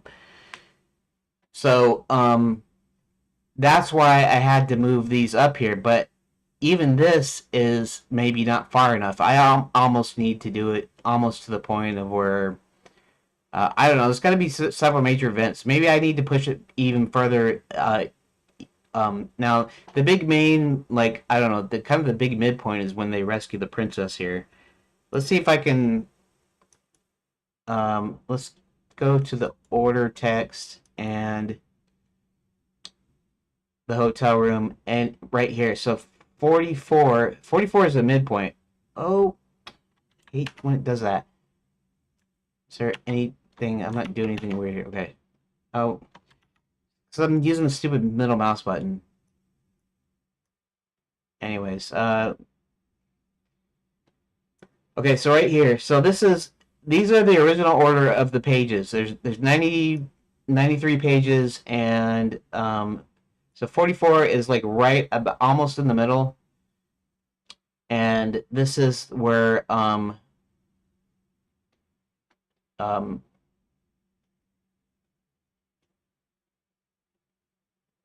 let's see something here.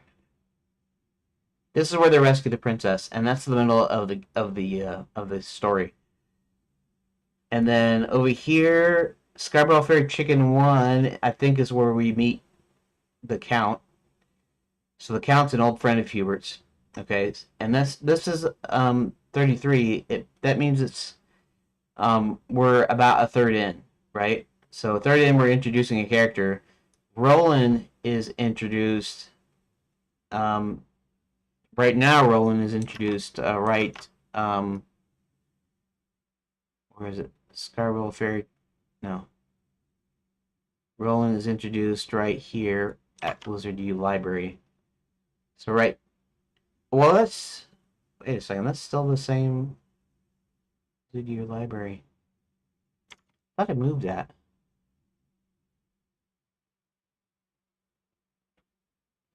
Okay, something's not right here.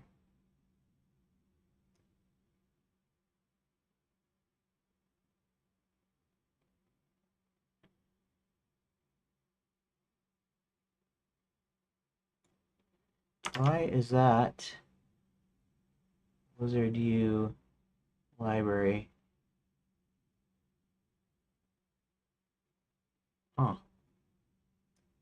Dwarf Mines 1. Oh. Okay, yeah, this is actually Dwarf Mines 2 now. And this is Dwarf Mines. Alright, right. Dwarf Mines 1, which is what 2 is right now. Let's see if I can find it here. This is originally 1 right here. And this is where he goes into the Dwarves' mines to find the Gnome Kingdom. To find the entrance to the Gnome Kingdom here. So that remains in place. That's where that's at. And that's at 26. That's not too bad, but I almost want I almost want to bump it up even further. But to bump these up even further, I have to bump up the Gnome Kingdom even further as well.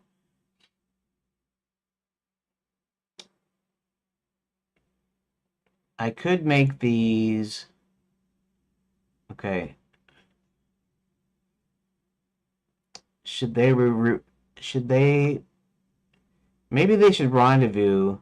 Okay, so maybe I should move this up even. Maybe what I should do is I should put Scarborough Fair Chicken here, over here, right after Fairy Guide College, and then the Gnome Kingdom will be up here, and then I put Dwarf Mines 0, 1, and 2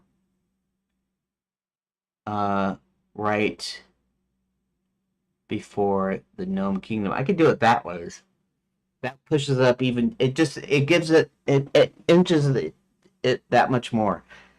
The only thing I have to keep track of is the fact that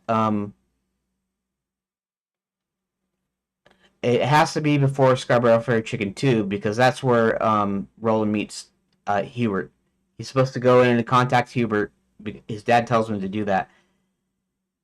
That's the Count. Let's see. Gnome Kingdom 1. It doesn't matter where that's sitting at because that's the villain. So the villain could actually show what he's doing here. Maximize side door. Where is it? Let's see here. So Scarborough Fair Chicken 2 is right here. Okay.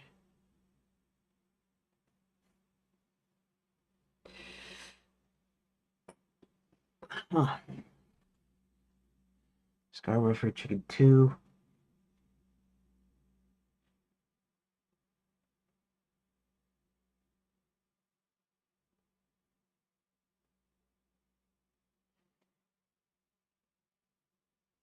You know, I could probably... Okay, so where's Scarborough Fair Chicken 2 again? These are the original order here. Scarborough Fair Chicken 2 is right here. And that is 50. That is at least somewhat after midpoint. But you know, I could actually put the Gnome Kingdom page and Scarborough Fair Chicken 2 together. Um, okay.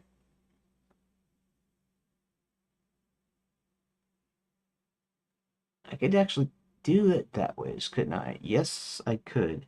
Oh, shoot. It's break time. Break time. I'll see you in about 30 minutes, Rook, or whoever, and whoever's watching. If it says I got 3 people watching, I don't know if that counts me at all, or if it's smart enough to know that I'm the one that's watching it or not. Anyways, for any of you guys that are actually watching, thanks for watching, and I'll catch you on the other side of the break.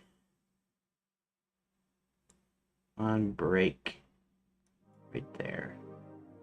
Okay, cutting the mic.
Okay. What's the what? Oh, must have been one of those. Just let's see here.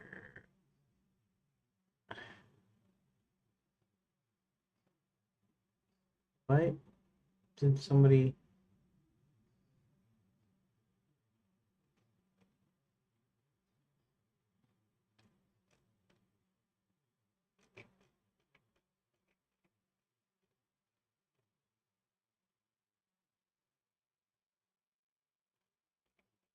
I don't know who POF is.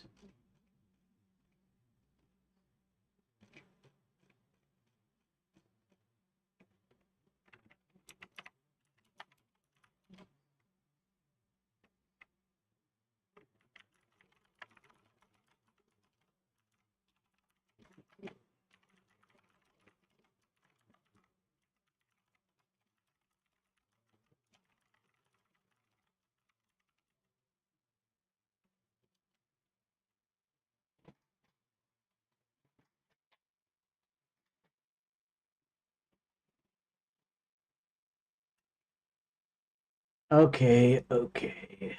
Let's see here. Let's actually reload. I realize it's been an hour instead of 30 minutes, but um, who watches me anyways, right? Uh, yeah, I know probably shouldn't have the attitude, but whatever. Uh, okay. So, what was I doing? Scarborough Fair Chicken 2.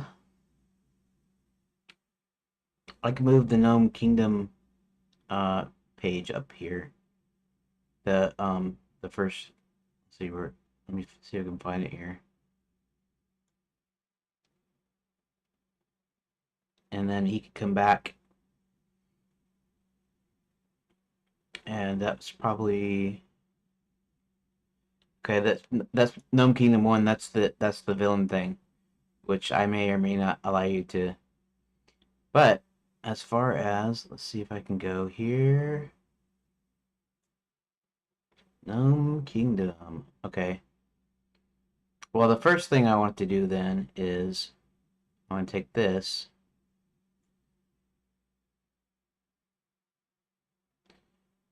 Here.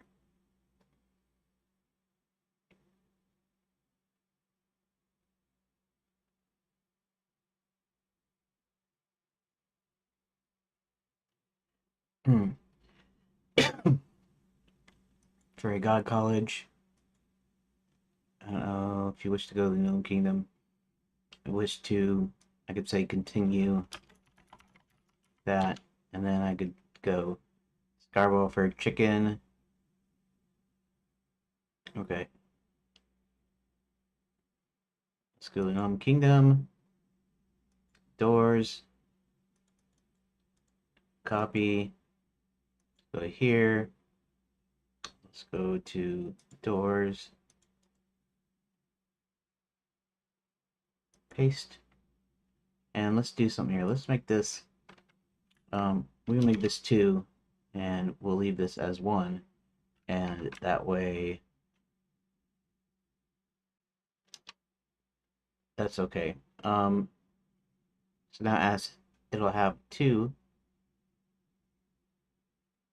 so now it'll actually go here and go to here, which is fine. And then now I'll just here, let's just cut, paste, enter, save room data. Okay. Now let's go ahead and pull the Gnome Kingdom all the way down.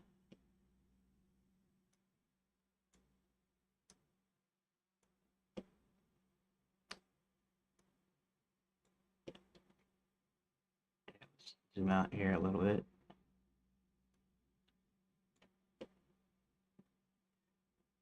Um,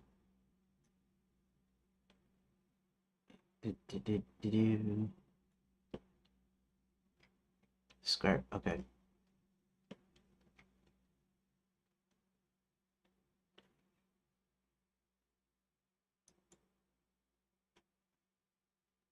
And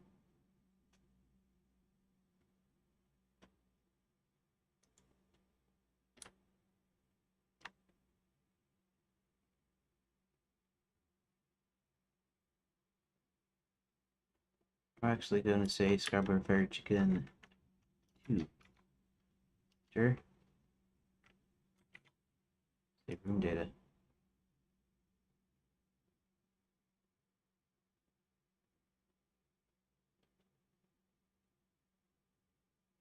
And Lapswood.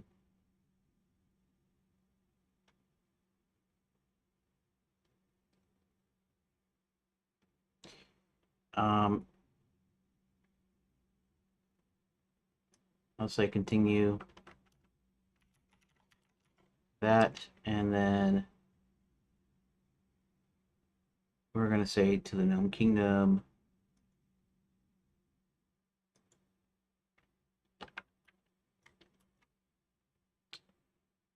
And I need to copy that. Copy. And we're going to say destination is Control V. So save room data.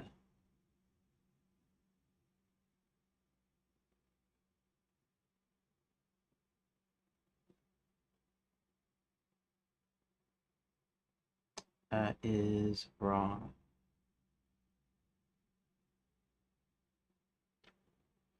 Something's wrong. Okay, Lapswood.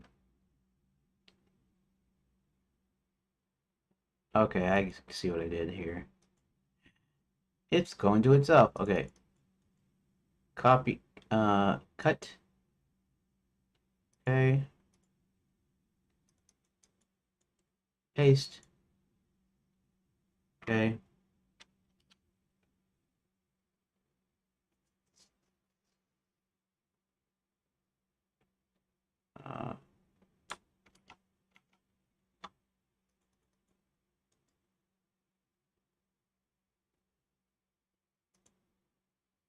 Uh, okay.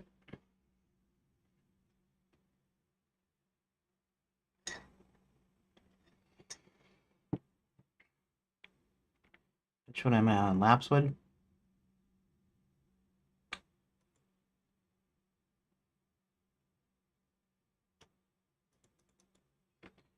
Control C. Control V. Do that. This one. Can we control Z on? No. No. Wait a minute. Okay. All right. Let's try this again. Copy. This one goes to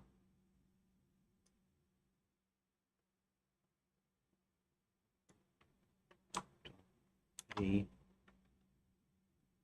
Kingdom. Okay.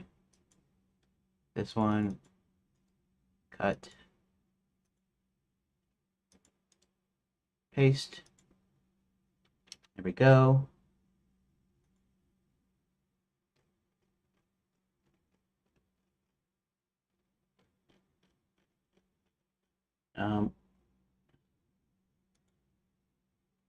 Okay.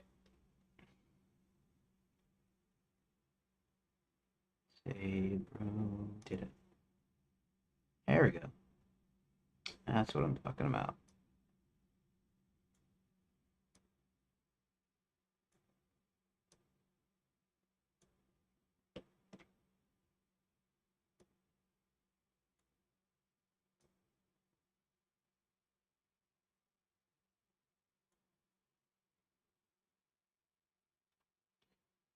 Okay, ceruleum. I realized maybe ceruleum.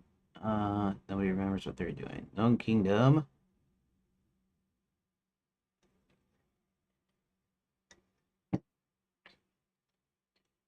Okay.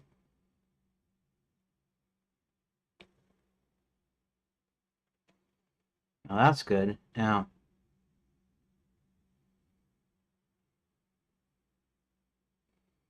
let's go back up to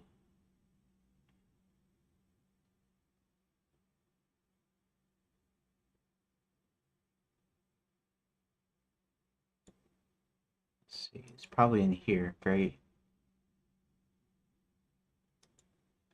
chicken regular. Okay. There we go.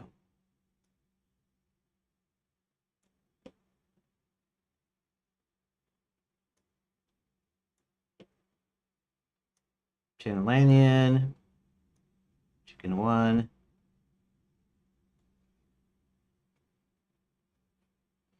Okay.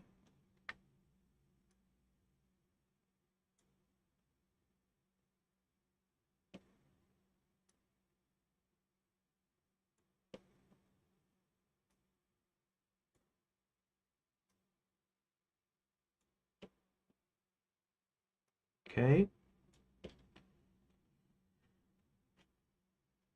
All right. Let's back this up a little bit.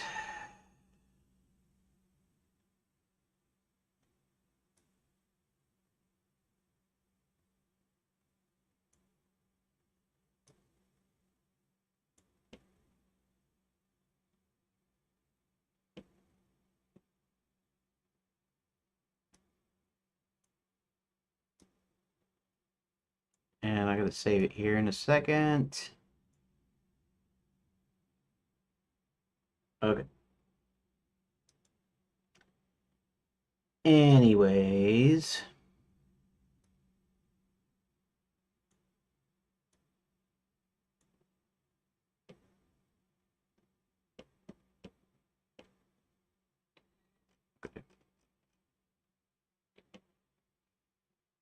Now, let's see something here. Let's go ahead and save it. Data.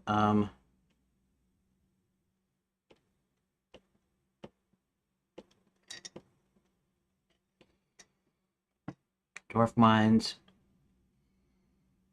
This was just so he was gonna have a conversation, so I could give it some extra like choices, and then going into the dwarf mines is actually a scene change. Um,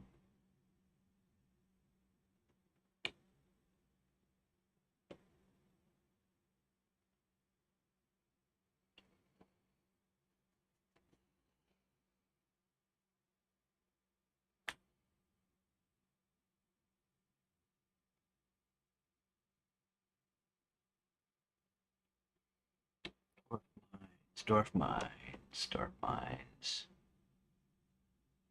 dwarf mines two. So I'm gonna go into dwarf mines.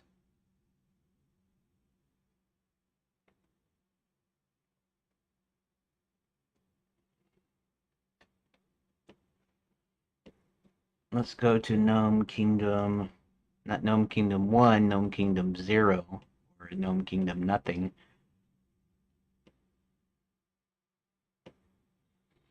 Um,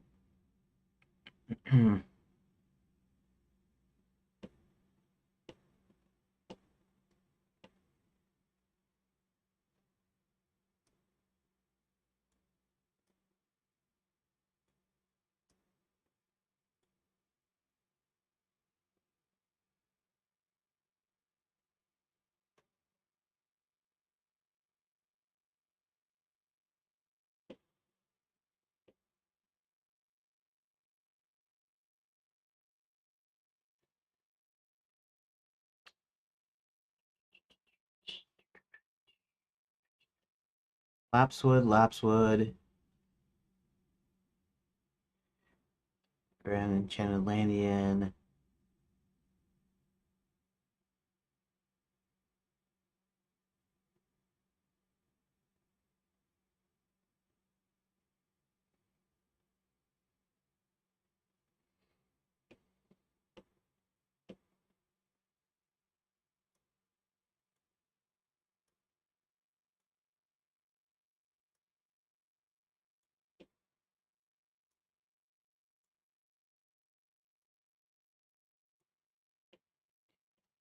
Okay.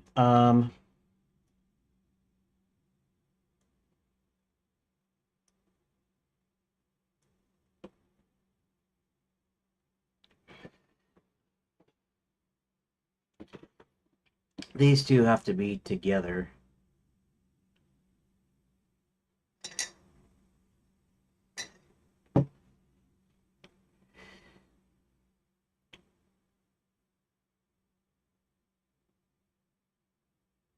Okay. That's okay. Let's go for chicken 2.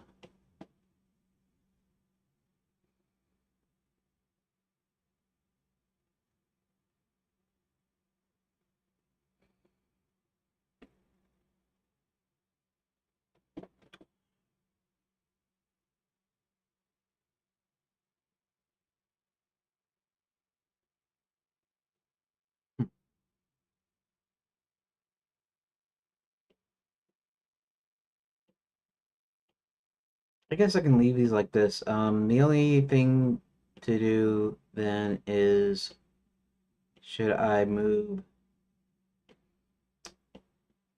Where is it at?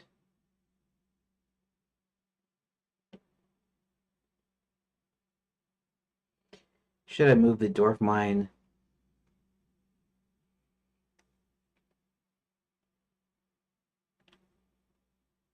Can I move it up further? You know?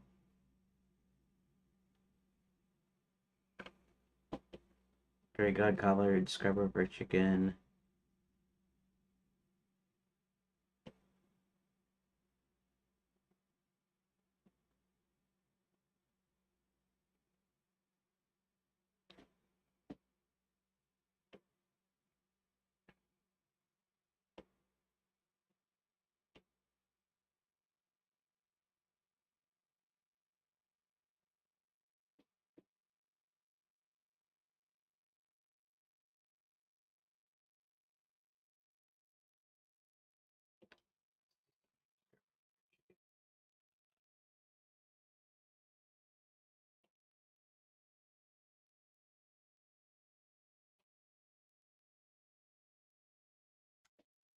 Okay, so anywhere in between now and the Gnome Kingdom, I can actually put these dwarf mine pages.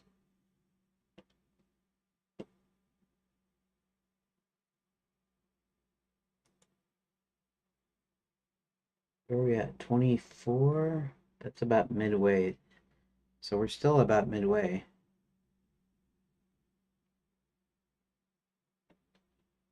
Scarborough Fair Chicken.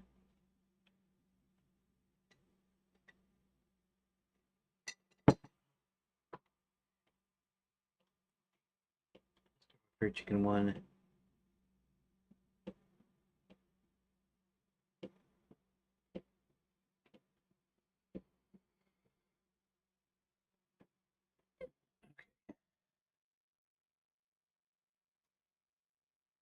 My only requirement is that it's before the Gnome Kingdom.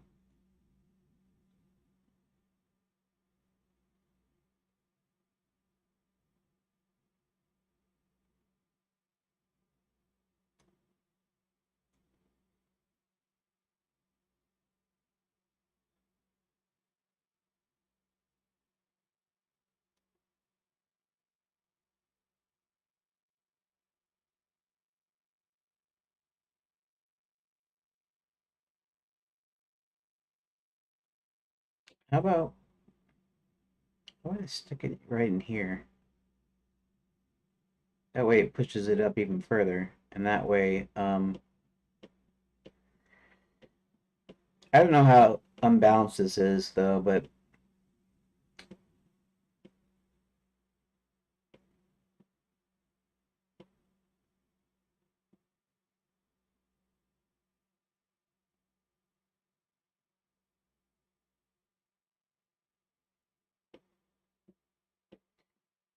see, dwarf mines. Okay.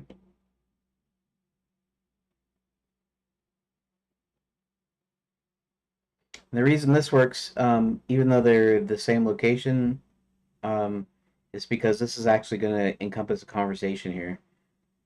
So it's kind of like sort of like a scene change. It's not really a scene change, but it's kind of like one. So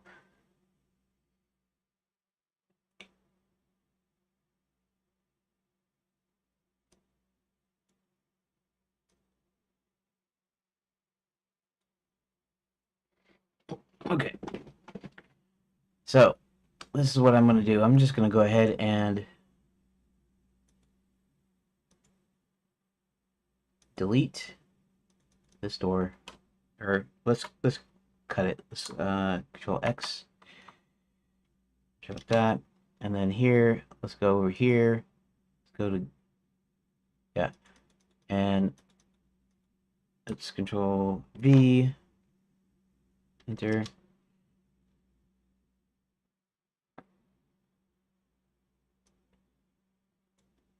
We're just going to say continue. Continue like that.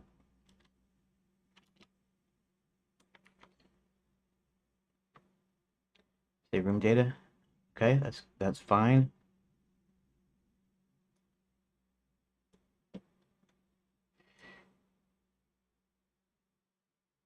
And do that.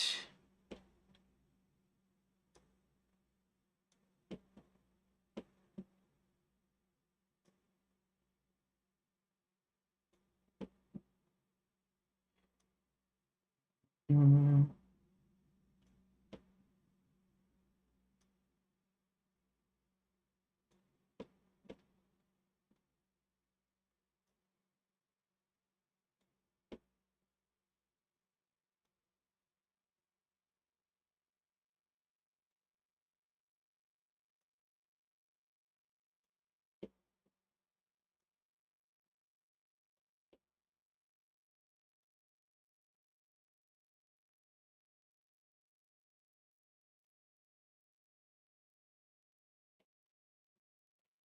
It's fine. Actually, I can just keep on doing this until I hit a spot where side door. This is when they're rescuing the princess. Okay. This is kind of like the big midpoint here, so I guess introducing Roland at the midpoint instead of earlier, I guess that's okay. I don't like it as much, but at the same time, I kind of painted myself into a hole. Either I do this or I remove Burley, and that's a whole bunch of stuff that I put in there, or I make him Burley a different dwarf altogether.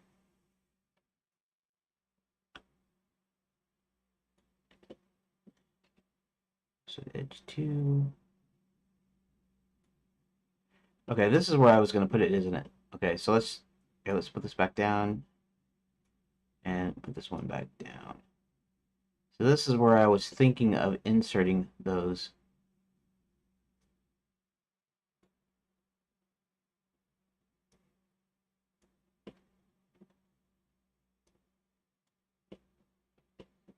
So let's go ahead and grab these and let's go ahead and move them down to the gap. Mind the gap.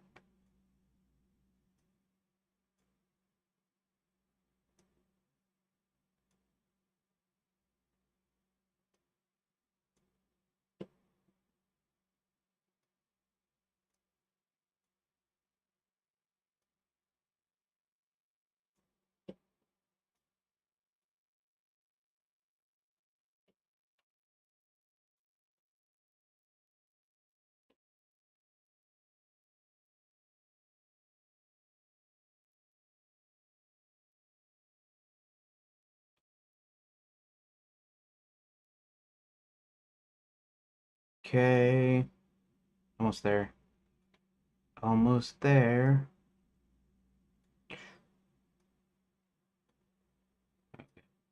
Almost there.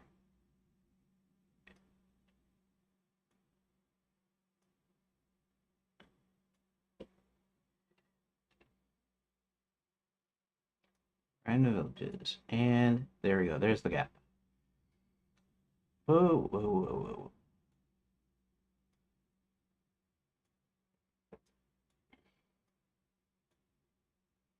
kind of hate when that.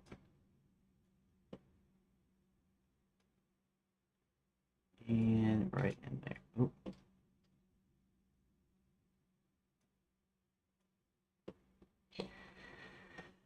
Okay, so this one is random villages 4 to continue.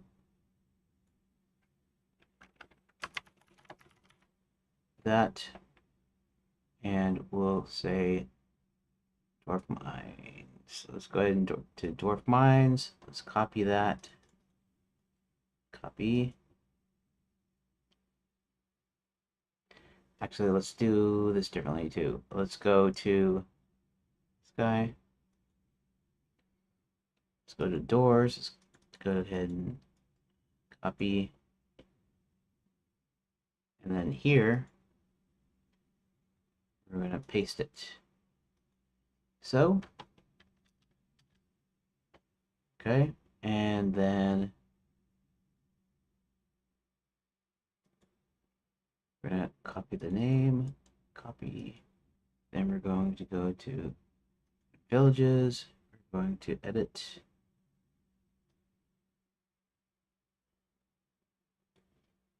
That. I'm going to paste that in there. That. We're going to say save. We're going to say save room data. Okay.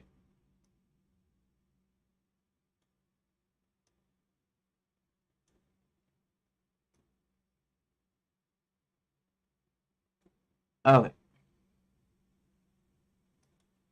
This should just say to continue. Continue. I'm just doing continues now mostly.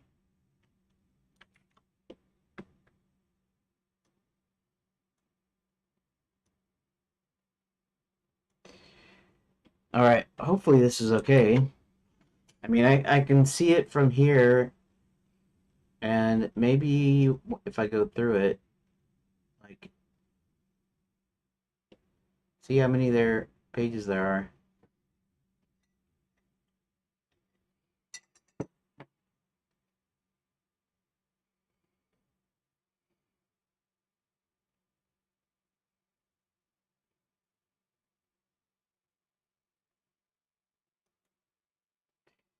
Now that being said,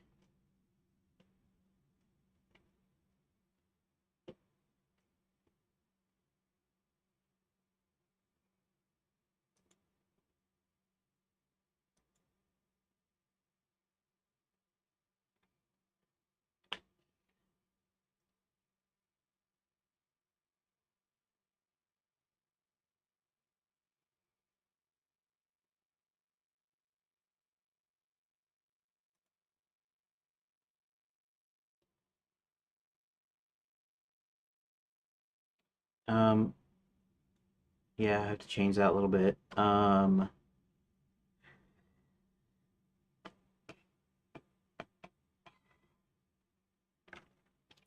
Back in, that's good.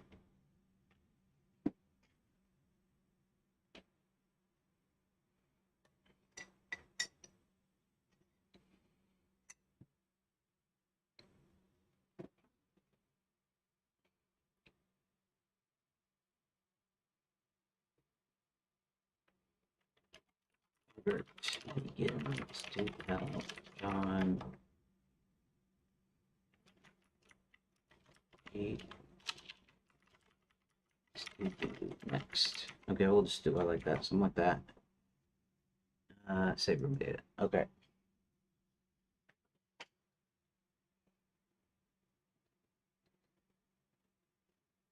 Okay, so my next page, now that I'm actually working on it, I'm not working on dwarf mines anymore, and not until I get there. So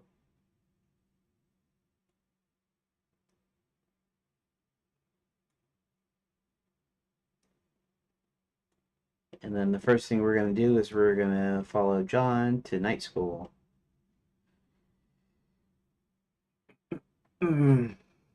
Okay, so this is where I had that problem before, where there's no thing to do in between here. it switches over to a new scene.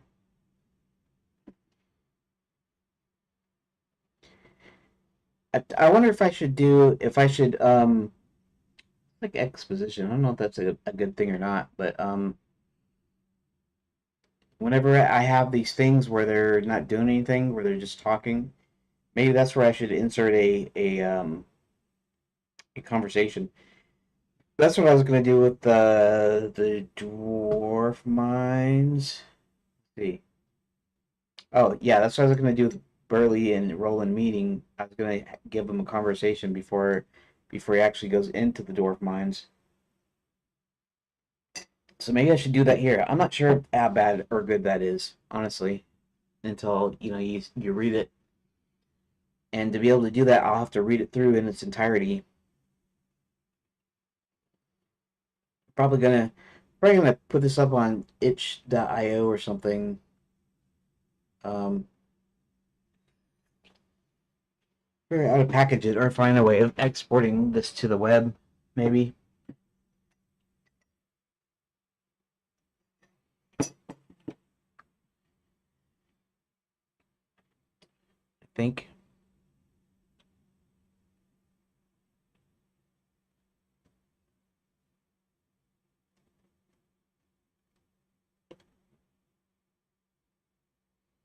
Lapswood Edge. Okay.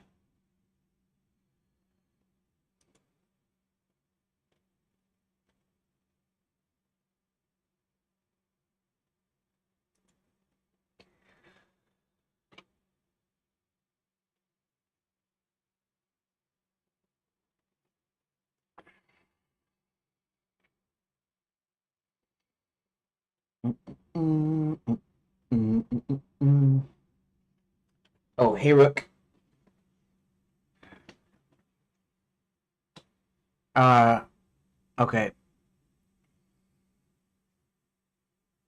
Lapswood Edge.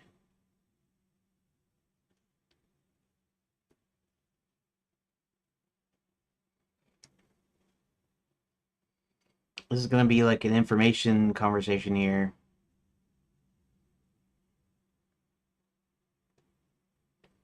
Um, so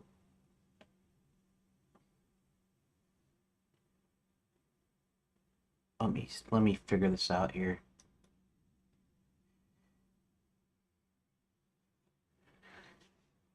Hubert stops to give instructions. Hubert sends John to night school and prep to figure out what's happening. Hubert himself goes to examine with you very good college. Okay.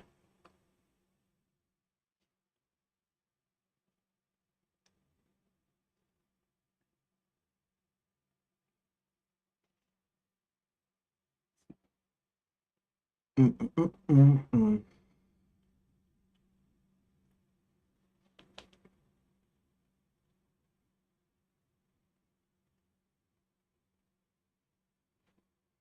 I have to also figure out or try to remember what information John has to start with.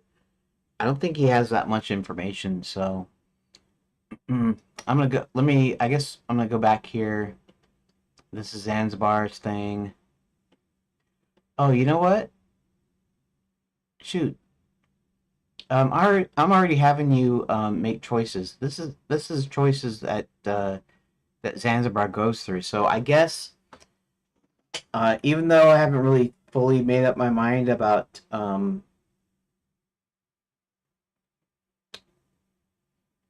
though I haven't fully made my mind up uh, about playing the villains, I guess you're gonna still be choosing choices for the villains for the story. So I don't know. Maybe I should just do it anyways. I mean, it's not like I don't have a commercial. I don't misunderstand me. Not that I'm not gonna try to do this to somehow be able to turn it into making money somehow. But since I'm not specifically interested in making it sell, I could go ahead and do the experimental thing, which is my own thing of doing letting you play the villains parts, the puzzles, right? Because really all you're doing is you're usually it's one sided, just like a movie. All those old things is you play the heroes, and the villains they just they do stuff until you get to them, right? But here, you get to they have puzzles and things that they're trying to do, that they're trying to make work, and yeah. So I guess I'll be adding choices even for the villains here. I mean, I might still end up changing it when I actually get to the parser based version. I consider the parser based version is going to be a full adventure game because it's going to have inventory, it's going to have puzzles, it's going to it's going to have regular rooms with regular exits. Now you like um like I'm going to separate the directional controls, and so the directional choices will be separate from the actual choices. But at some point, um, in the parser based version, it's going to have full regular rooms, and they're just going to have four directions, four possible directions, and two vertical directions up and down. It's like you can climb the stairs or climb a ladder or something, um, or go down the stairs, go down a ladder, whatever. And so that's how they'll be linked. Otherwise, there's going to be four-way linkage. So that means that whenever this isn't even going to be really relevant here because it's still choose your own adventure, and I won't be introducing a player character or anything like that just yet until later. Okay, let's go back up here. Lapswood. Okay, so introduce Miss Hubert halfway, leave very quickly. Let's see something here.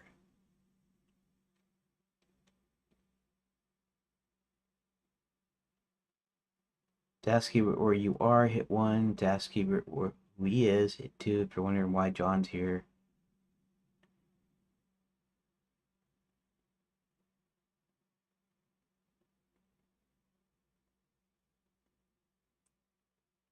If you're wondering why you're here, whatever, why John's here. I'll have to do like a like a polish to it, where I go through and, anyways,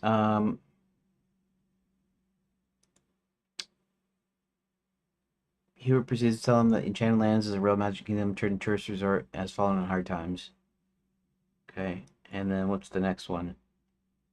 John asks Hubert who he is, and he explains he's a wizard that helped the king turn Enchanted Lands to tourist resort, but now the king is acting strangely. And then John asks Hubert what he's doing here. Hubert replies that he has some errands for John to run, and maybe his fresh pair of eyes can shed some light on the hard times Enchanted Lands is having. Uh, okay. So you guys know this is kind of a vague idea. What? Why is that? Oh, I see.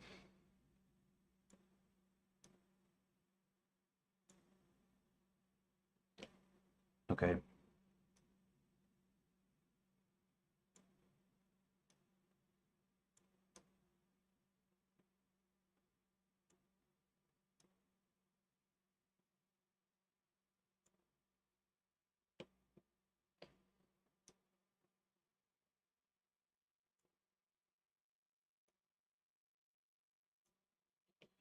All right. That doesn't really matter. Okay. So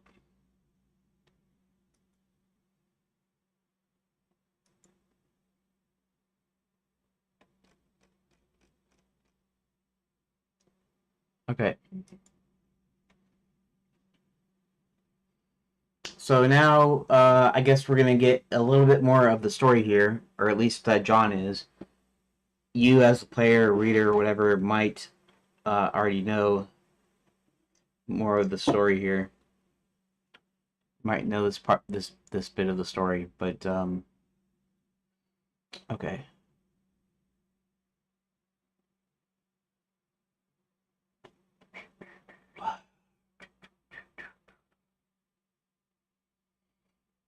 Um,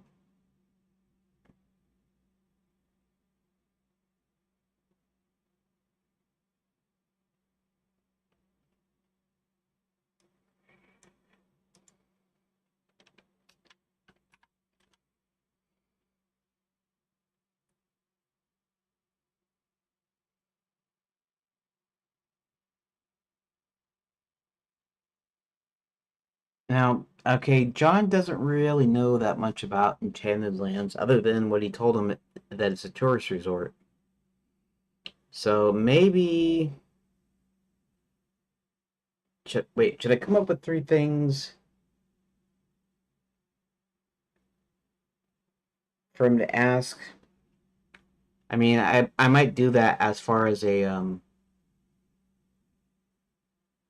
anyways, so the one thing he's going to ask is more about the resort, and he's going to tell him about how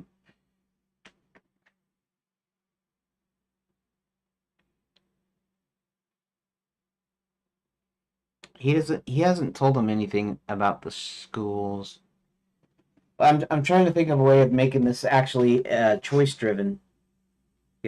Tell me more about Enchanted Lands is not choice driven. It's just a linear thing, and then he can ask about something in Enchanted Lands. So I'm just wondering if there is some info here that I've hinted at, or something that he might would need to know. Let's see.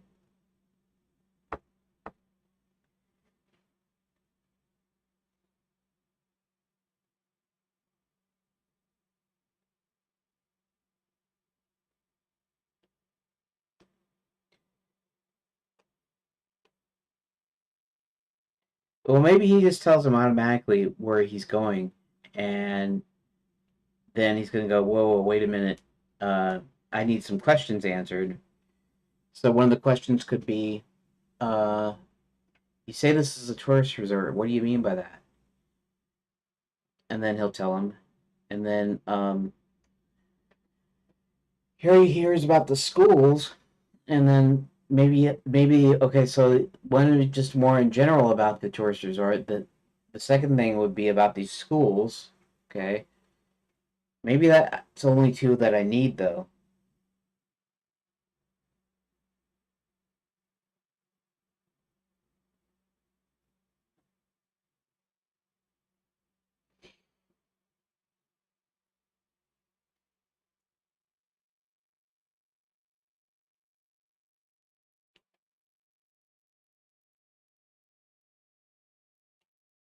See here.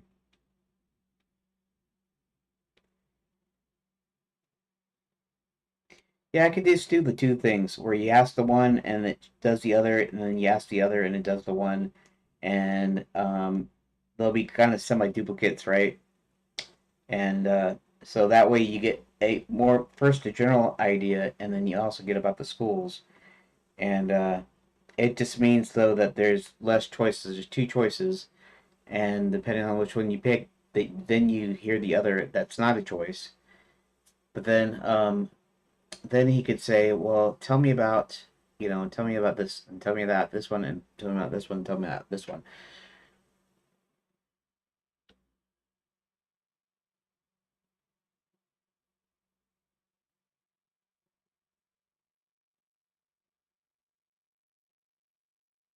Um,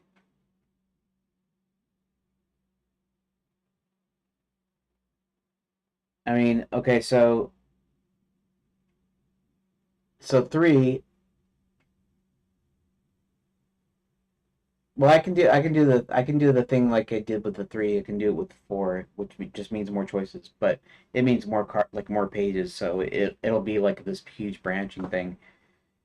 But and that doesn't mean that there's a lot that they have to do. It just means that the way that they'll be able to pick the information that they how they want to receive the information.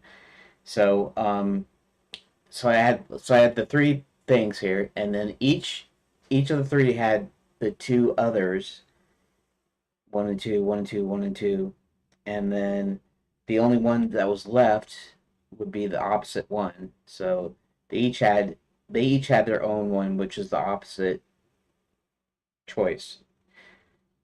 So that was 12. So that's total 15. This time it's going to be 4. If it's going to be 4, then it's going to be um boy, this is going to be a lot of it's going to be a lot of exposition, I guess. I don't know. I don't know how bad that is for reading. Um maybe I can streamline it later on when I get to actually having a dialogue system and stuff. Like I'm going to need a dialogue system in there somewhere. It's probably going to have to be um it might have to be its own phase, and yeah, we'll see. We'll see. Uh, I might add as a phase later. Okay, so in this case, it's going to be even more. So in this case, it's going to be one, two, three, four. Each four is going to have three deals. So 3 times 4, that's 12. It's going to be 12 there. Okay.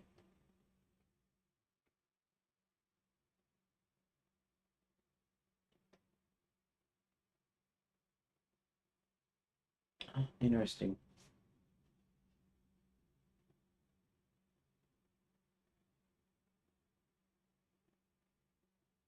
I'll have to figure out how to do how the permutation works. Maybe by I'm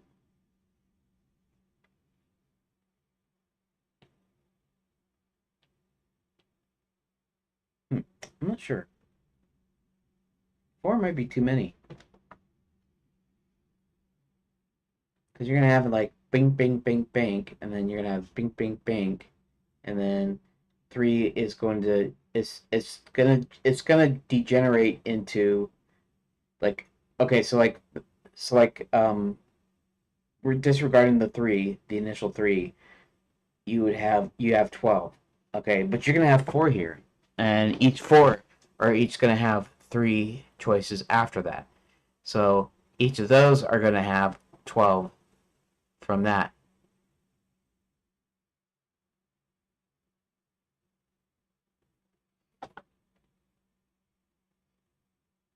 Right? It's just gonna do the same thing. It's gonna be the 12 thing. It's gonna be the 3. It's gonna be the 6. No,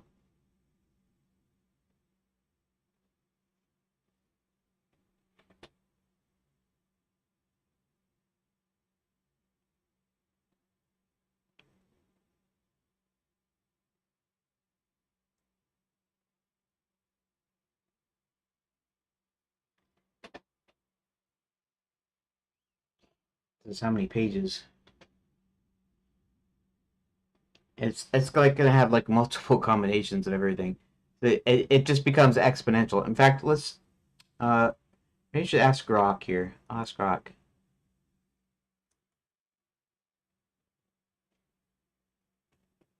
Okay, July 15th. Okay, so I'm going to have another um, dialogue tree, but whereas I was using 3 choices, and then each of those had 2, and then the remaining 2, which means 15 altogether.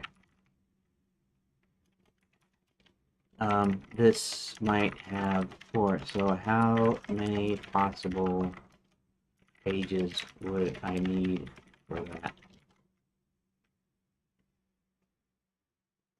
I'll be basing the 3, so 3 and 12, right? So it's going to be 15. So each is going to have 15. So each 4 thing is going to have 15. 15, 15, 15, 15. That's going to be 60 pages? That's quite a bit.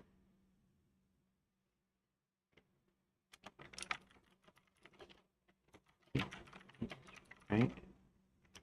4 options.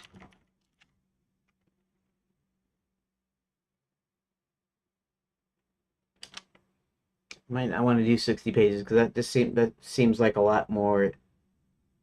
Seems like quite a bit.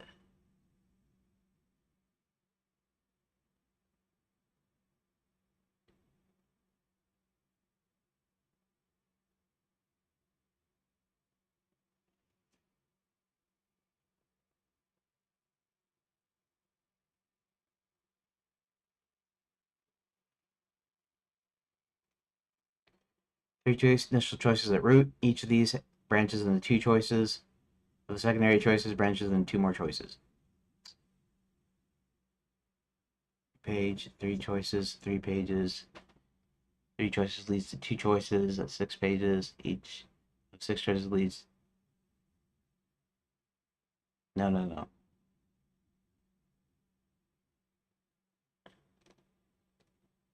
Okay.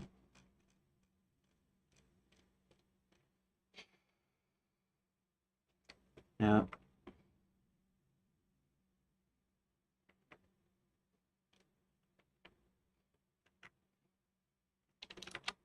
to clarify, I'm still using 3 dot, which is a port of 4.3 of the Go 4.3. I mentioned Godot because you probably have more information on that than 3 dot itself. In any case, your initial calculations of 22 is incorrect.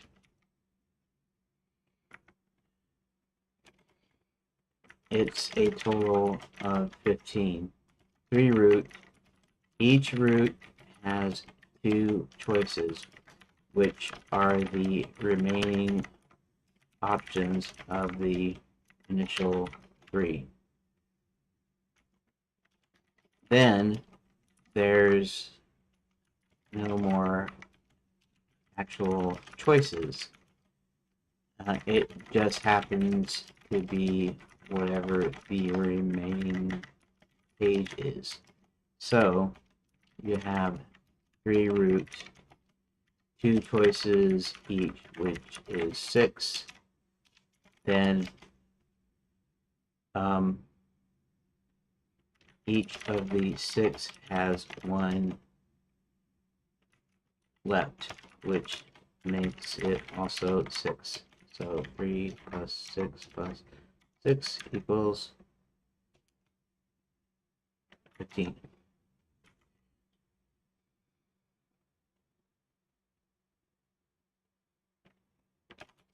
And acknowledge before I move on.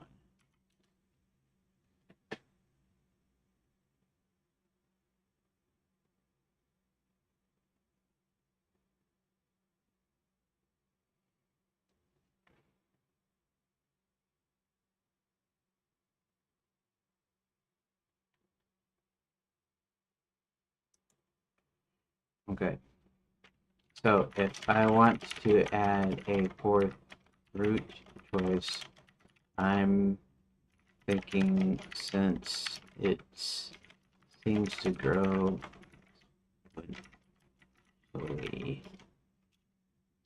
exponentially, that I will have 60 pages. So for root plus 3 remaining for each.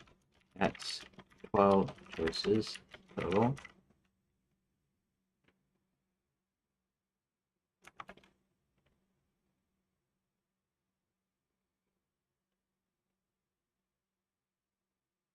Right.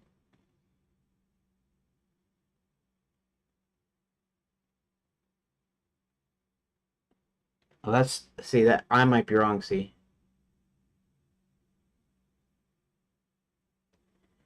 So for root, 3 remaining for each. That's 12 choices. So that's 4 plus 12 equals 16. Now, each of the 12 will have 2 remaining choices.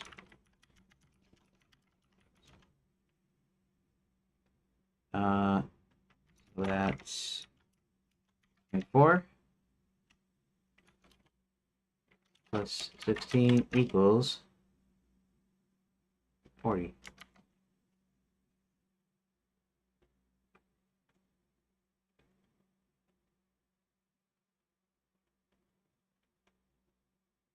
Shoot.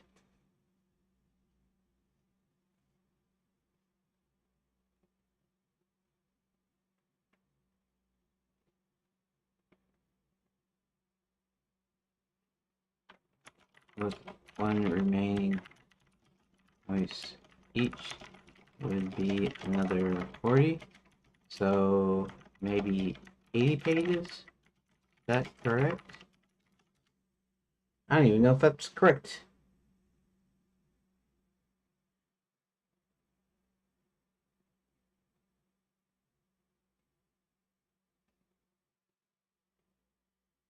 Okay.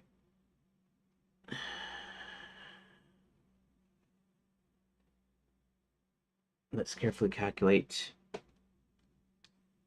Previous tree, 3 root each root choice has 2 choices, remaining root options. A leads to B or C. 6 pages. Each of the 6 choices leads to 1 outcome. No further choices. 6 pages. Total of 3. 15 pages. 2 level.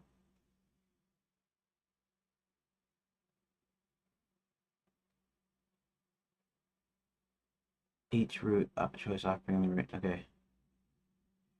Extending the same logic to 4, where each branches into 3 remaining root options, and each of those into 2 choices, like the remaining option from the second level, followed by 1 outcome per branch. Let's break down for initial.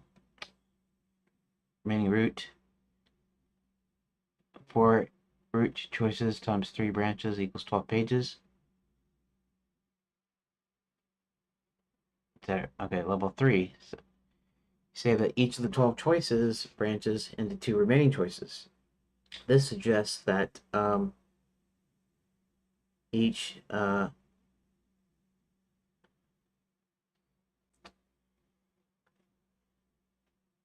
each second level choice offers 2 options, likely the remaining option from the second level. Second level led to 1 outcome per choice. If we follow your new structure, 2 choices, 12 second level choices times 2 branches each is 24 pages.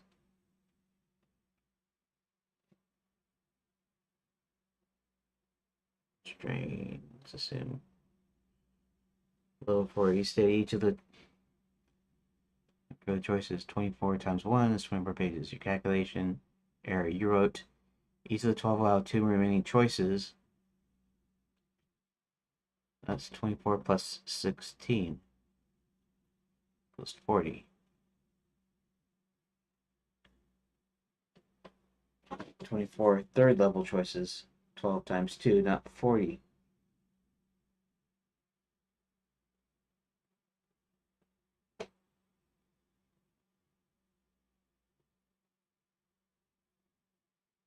And 16, level 1 plus 2, 4 plus 12 to 24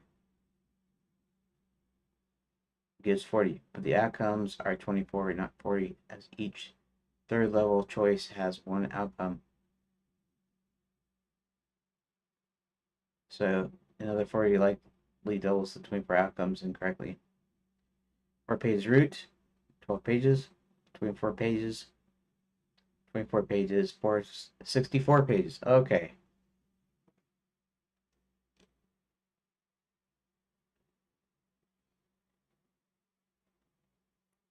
So you have to do the branching pattern. Okay, so that's right. I guess I was that's right because of the 12 because of the 6 and then the one remaining choice was also 6. So that means that this was 12 and then or 24 and then the remaining ones were also 24 because it's only one there wasn't a choice left. So 64 pages. 64 pages is still a lot of pages though, ain't it? Uh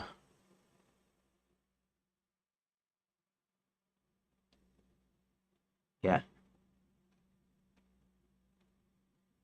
does grow exponentially, but your structure caps at one outcome per third level choice. Okay, verifying the structure. For your line, let's map the tree for clarity, assuming that you describe root 1 4 choices. Uh, each choice has 3 remaining root options. A is B, C, D, A, C, D, C is A, B, D, and D is A, B, C. 12 pages. Level 3. Each of the 12 choices offer 2 new choices, not necessarily the remaining root options, so that would overlap. Assume context-specific branches. E.g. choosing B. Oh, I see. Not necessarily the... No. It would be the remaining root options. It should be the remaining root options. Shouldn't it? That's fine. Let me think about this for a second. So, I mean, you're going along one path, and so your goal is to get all 4 pages. So if I do this A B C D one, so I do A, I do B C D, then I do B, and then what's left is C and D. Then I do C, and then what's left is D. Okay. So when you're actually playing it, you're only going to be playing 4 pages. It's going to go differently depending on where.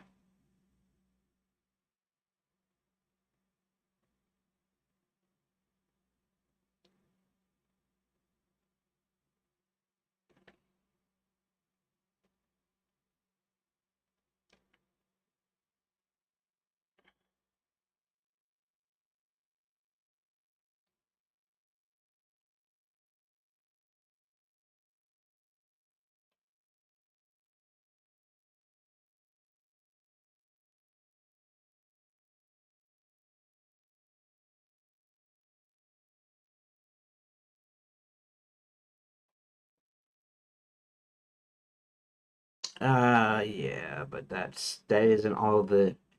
You don't get all of the. Well, no, that's not true because you could get all of the.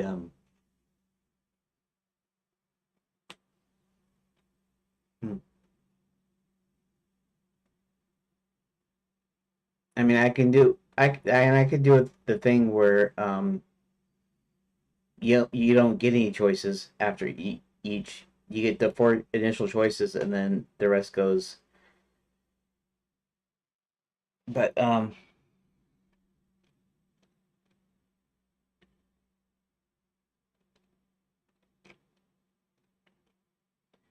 okay, okay, my math was off. However, the level 3 choices, 2 remaining root options, because the goal is to read all 4 pages. It's just the order you do it in. So 4 initial plus 3 times 4. So L1 for L2 is 4 times 3. 3 times 4. No. 4. Yeah, 3 times 4 equals 12. L3.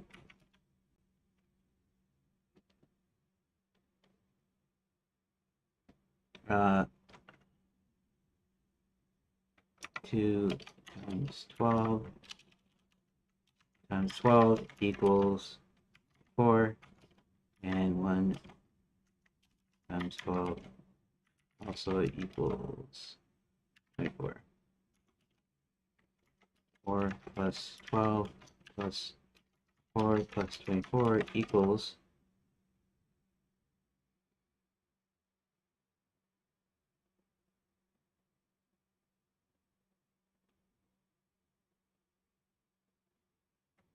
what does it equal? 10? 14. 4 carry the 1.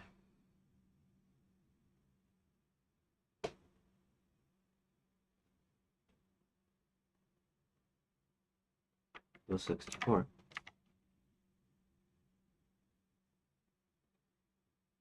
48 plus 16 is 64.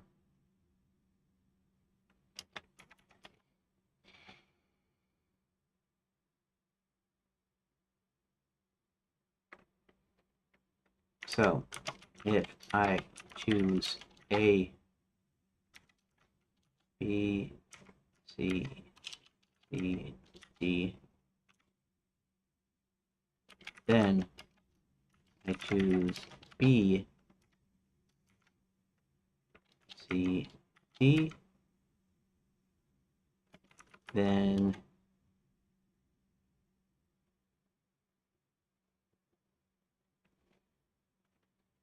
C, D.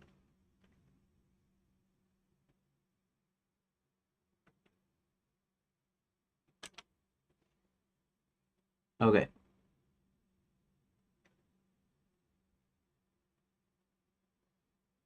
C update.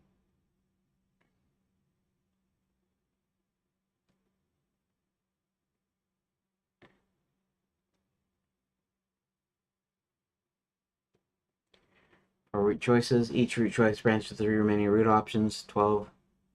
Each of the 12 second level choices branches into remaining root options, 24. Each of the 24 third level choices leads to one remaining option, 24. 64. You've outlined progression.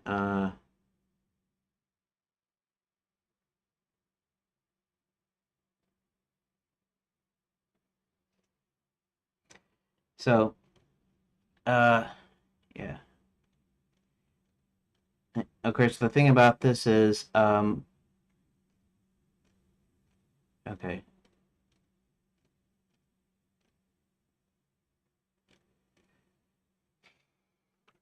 Okay, I got it. It's fine, thanks.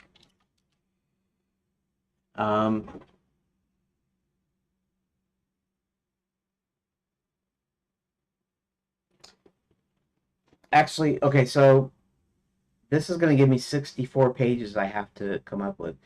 That's not really true. True. I just come up with 4 pages, and then I copy them to the other different orders, since I'm not doing loops or anything. And then I can, if I choose to, I can modify the text just slightly, so that it gets a kind of a different flavor each time you read it. But that's 64 pages. Now, what if since okay, so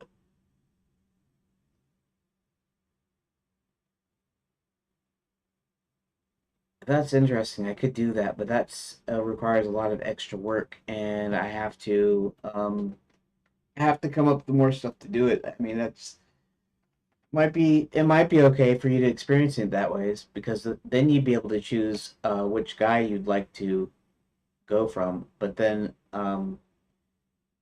since they're the way that they're interleaved, I'd have to do two separate, completely separate lines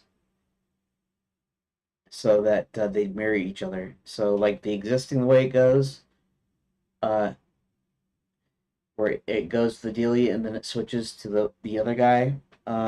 It would just do this, but it would do it separately. And I don't know. That's a lot of work. I don't know if it's actually worth it. I have to decide what's worth, whatever. Now, since he's sending John to night school and Princess Prep, um, and he himself is going to the other two schools. Um, I could set up the information with a 2 tier.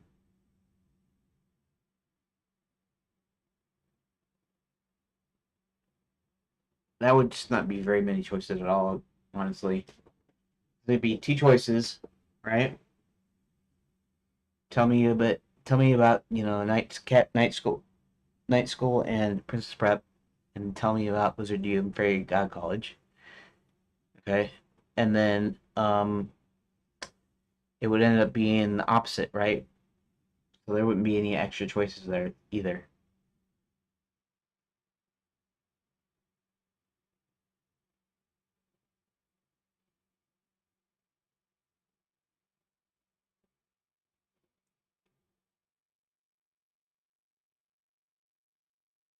Now, of course, the alternative structure is to do four a 4 by 4 matrix where it's 4 of each, and then it's the remaining ones, which leaves me with 16. I did actually did the let's see something here, and I'll have to quit here in just a second. But let's go. That's this one. This one is the niner. Let's see. Let's see what the okay. This is kind of weird structure, and then this is also a weird structure. Right. Right. This is what I'd be mimicking. This is the one. This is the 15 one here. Because it's got these three, and then each has got two, two, two, and two, and then each of these has got one. So it's then, which is a total of 15. This would be a total of 64, which is even crazier, I think, because it would look like this on each of the four.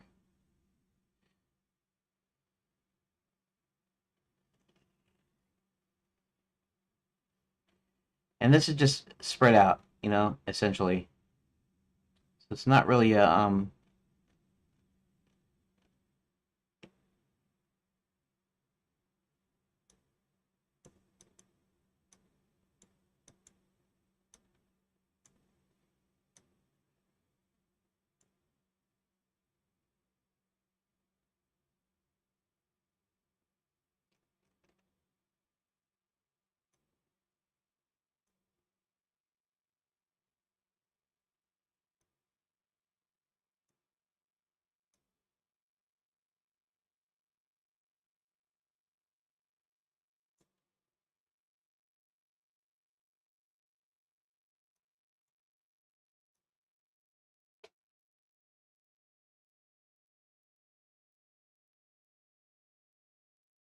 oh, this is all right.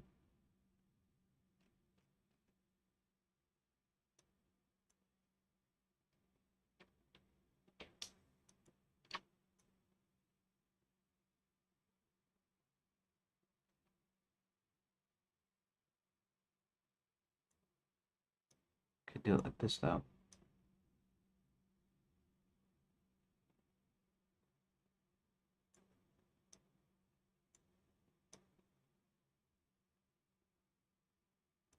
There we go. They're a little bit closer. Anyways, doesn't matter. Yeah. Okay, so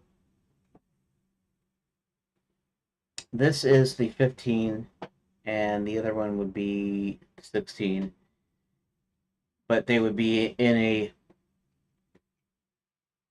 Maybe we should do it that way. They'd be like this, except for it to be a 4 by 4.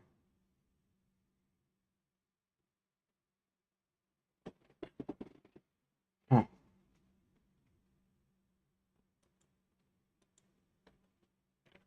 4 pages does seem a lot.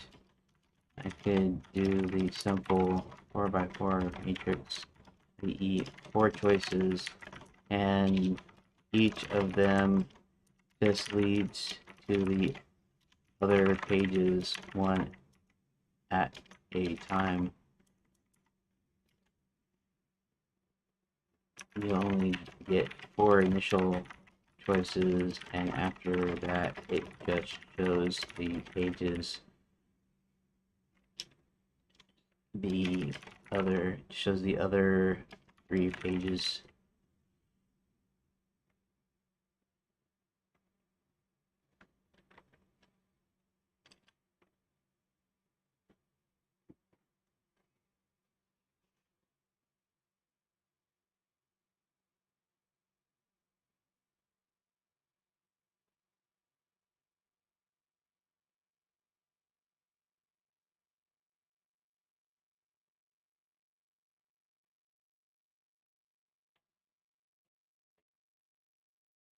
It's gonna be 16.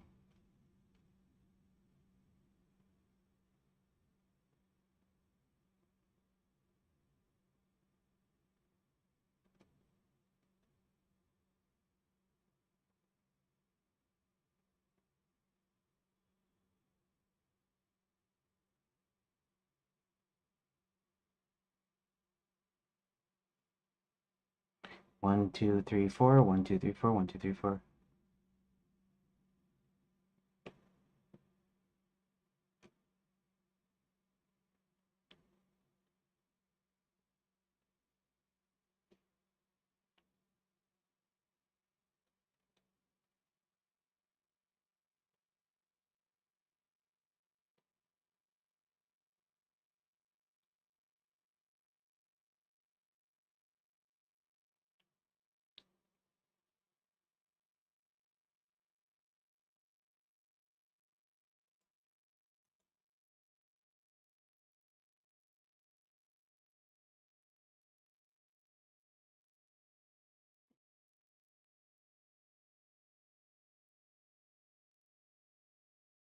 Yep. Yeah. Sequence. I don't need implementation.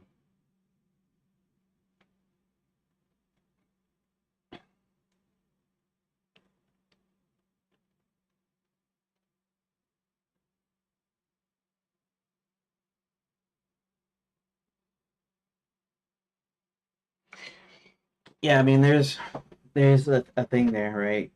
The clutter, right?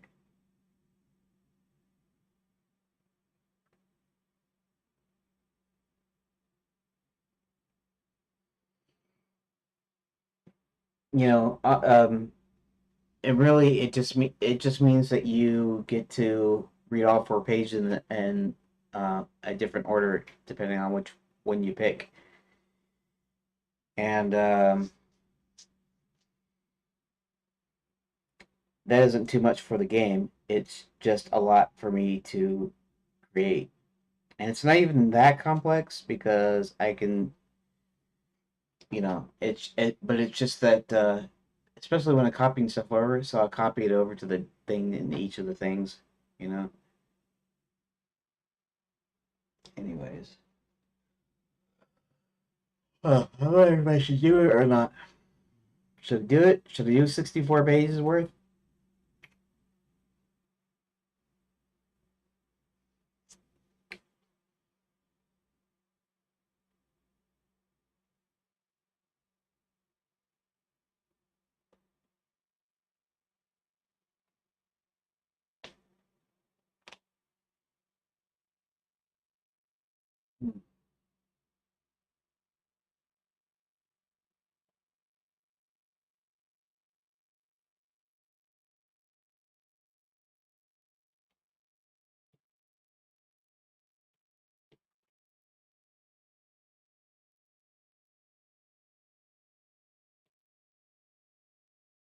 Um, let's see. One is asking about the schools. One is asking about the general thing. Like more of a general overview about Enchanted Lands. Um,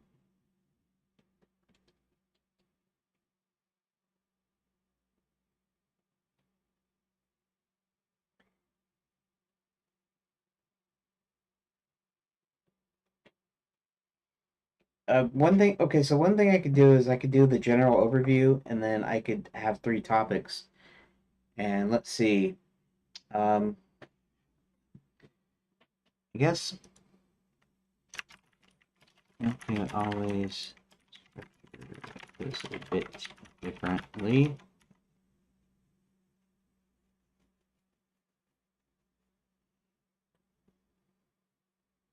And that is, I'll be doing the three choices like I have above. It'll be that same structure, or it does the remaining options, but it only it stays to that 15.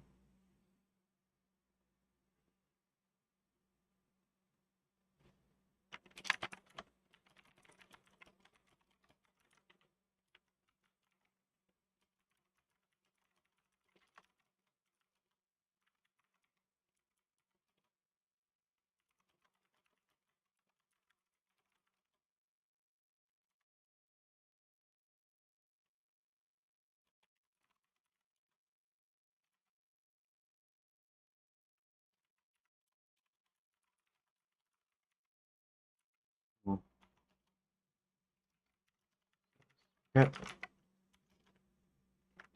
Observe you.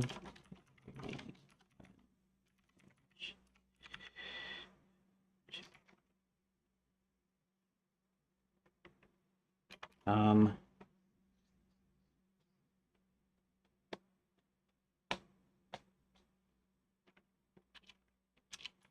he could come out the flying trains. Well,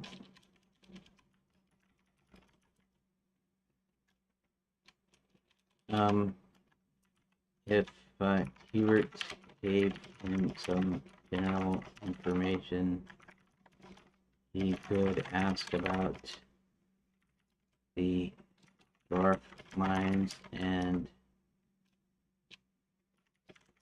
gnome kingdom. Plenty to ask about.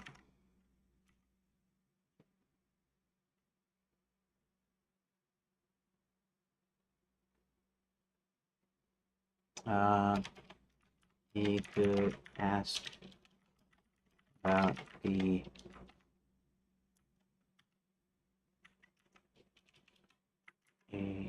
sounds fair.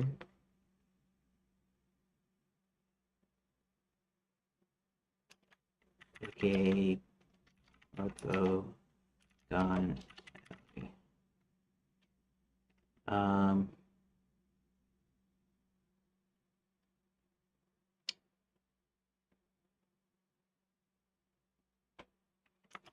specifically a castle. He doesn't really know about the castle though. The administration castle. Um,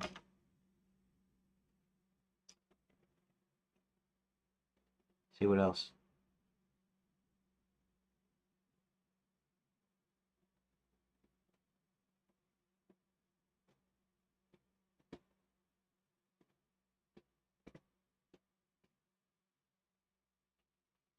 Let's see, is that it?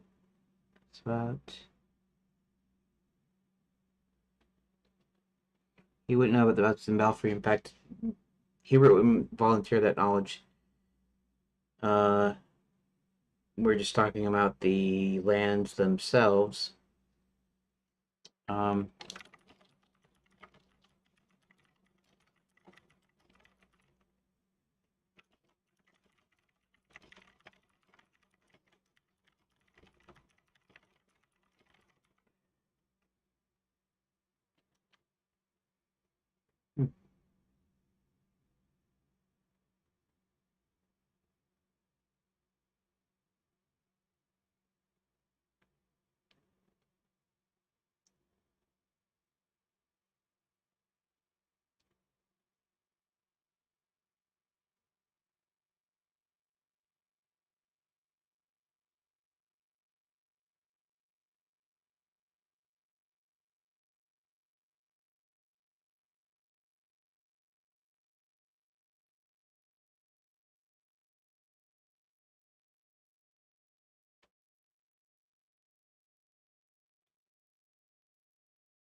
Yeah. You don't need to calculate number of pages with that. But I'll have to. Uh, Quicksilver magic. Yeah, that could be Quicksilver.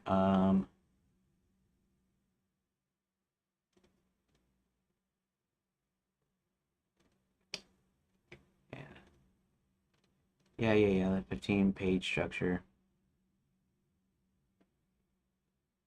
for schools, flying trains,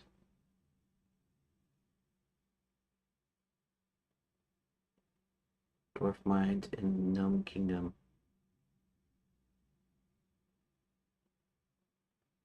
It was this stupid rune thing. It's something to come up with too. Uh, Save for a later scene. Using a separate encounter. Feature and dialogue for convergence. Oh, I see. Uh,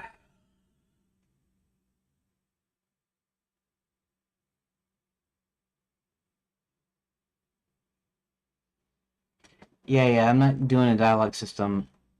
I'm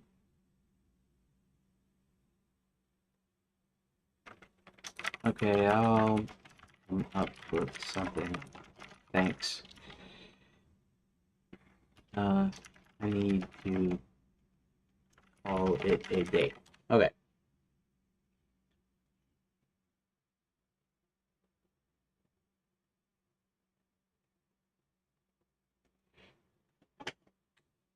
Okay. So there's a couple of things that, like, he might give an overview. Okay. So he's gonna say, okay, give me more about the. Okay.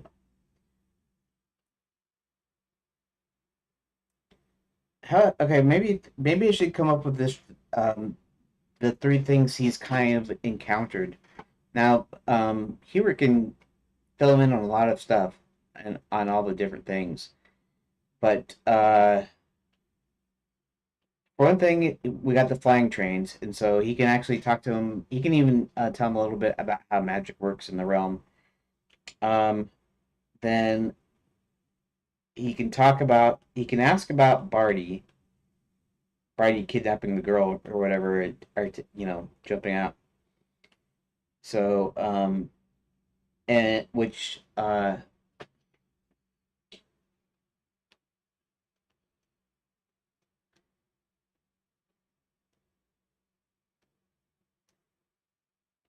and so that could lead the discussion about the dwarves and the gnomes and stuff.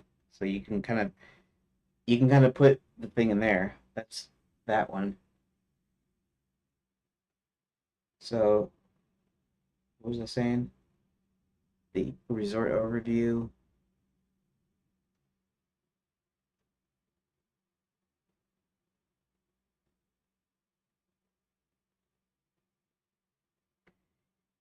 Actually, you could tell them like not a resort overview, but more like what's happening,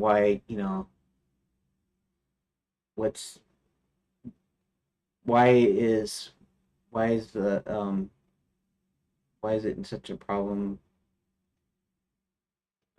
I don't know what I'm saying right now. Okay, so so there's a couple things, right? So he steps through the portal, he lands on the train, he sees the train essentially crashed, he wakes up, um, and Hubert tells him that he's a wizard and that the resort has fallen on hard times and that it is a resort. So he could ask more about the resort. He could ask about the flying trains, which gives him a little bit about magic. And I guess he could ask about Barty kidnapping the girl. Maybe they don't know who the girl is yet. I'm not sure because she was scheduled to speak there. But um, okay, so I think I can come up with something. Anyways, I gotta do my little recording and I gotta get in today's stream.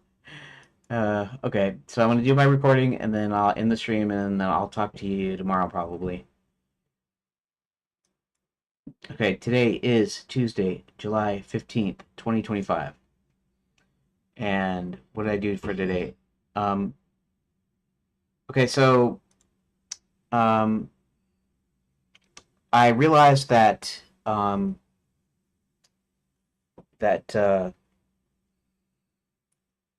Roland walks up to the dwarf mine entrance, and then he runs into this dwarf that has just basically just escaped the Max's mines. He doesn't say Max's mine, but he says the Gnome Kingdom, and he knows Roland, so he tells him about his dad. His dad's in the Gnome Kingdom, and I later I decided to make up this thing with where John encounters this dwarf named Burley, who happened to be carrying some plans, and then but Burley managed to be taken by the Enchanted Guard, which is basically the military force for Enchanted Lands. And later, I was going to tie that to the dwarf coming out, just like had just escaped the mines, but they were too close together. So I decided I had to rearrange some stuff, and but before I could do that, I figured I had to go ahead and load up all of the rooms, and so that's what I did. And then, of course, there was a mess. I had to place all the rooms together. I had to line them up, and this is essentially how many I have here. I got it's more than 90 something pages. It's the rooms. There's like uh Control A. What 1305? I don't know how I can have 1305 items, honestly. Oh, what is the deal with what are these? What the heck? What is going on here?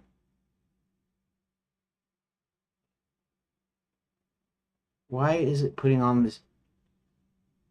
Holy smokes! I mean, what did? What, okay, save room data. What did it do? Is it just keeps adding more? What's the going on here? What? Okay, something is funky here.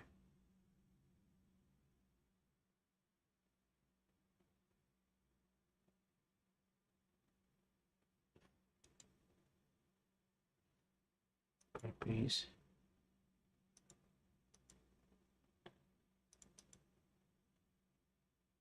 Okay, that makes more sense. 318 items. And I don't know. This had to do with file system stuff, I think, or something. I don't know what those extra weird files were. Okay, but let's okay. How long have I been recording? 3 minutes. Okay, let's stop it. I have to restart, I think. Um okay. Let's go ahead and favorites. Let's put videos in a new tab. OBS clips. This one was from earlier today, and this one was just the one I was trying to make. Let's delete that. Okay, and then let's do another attempt at a recording here. Okay, start recording. Today is Tuesday, July 15th, 2025, and I got quite a bit done today in a way. I had to rearrange some of the pages because Burley was the dwarf that comes out of the mines, like barely escaped the Gnome Kingdom. So he basically collapses there in Roland's arms, basically. And then so I had to kind of move it up, like way up, so that there'd be some time in between the time Burley gets captured and the time Roland sees him. and he knows them. And to do that, to reorder that, I basically had to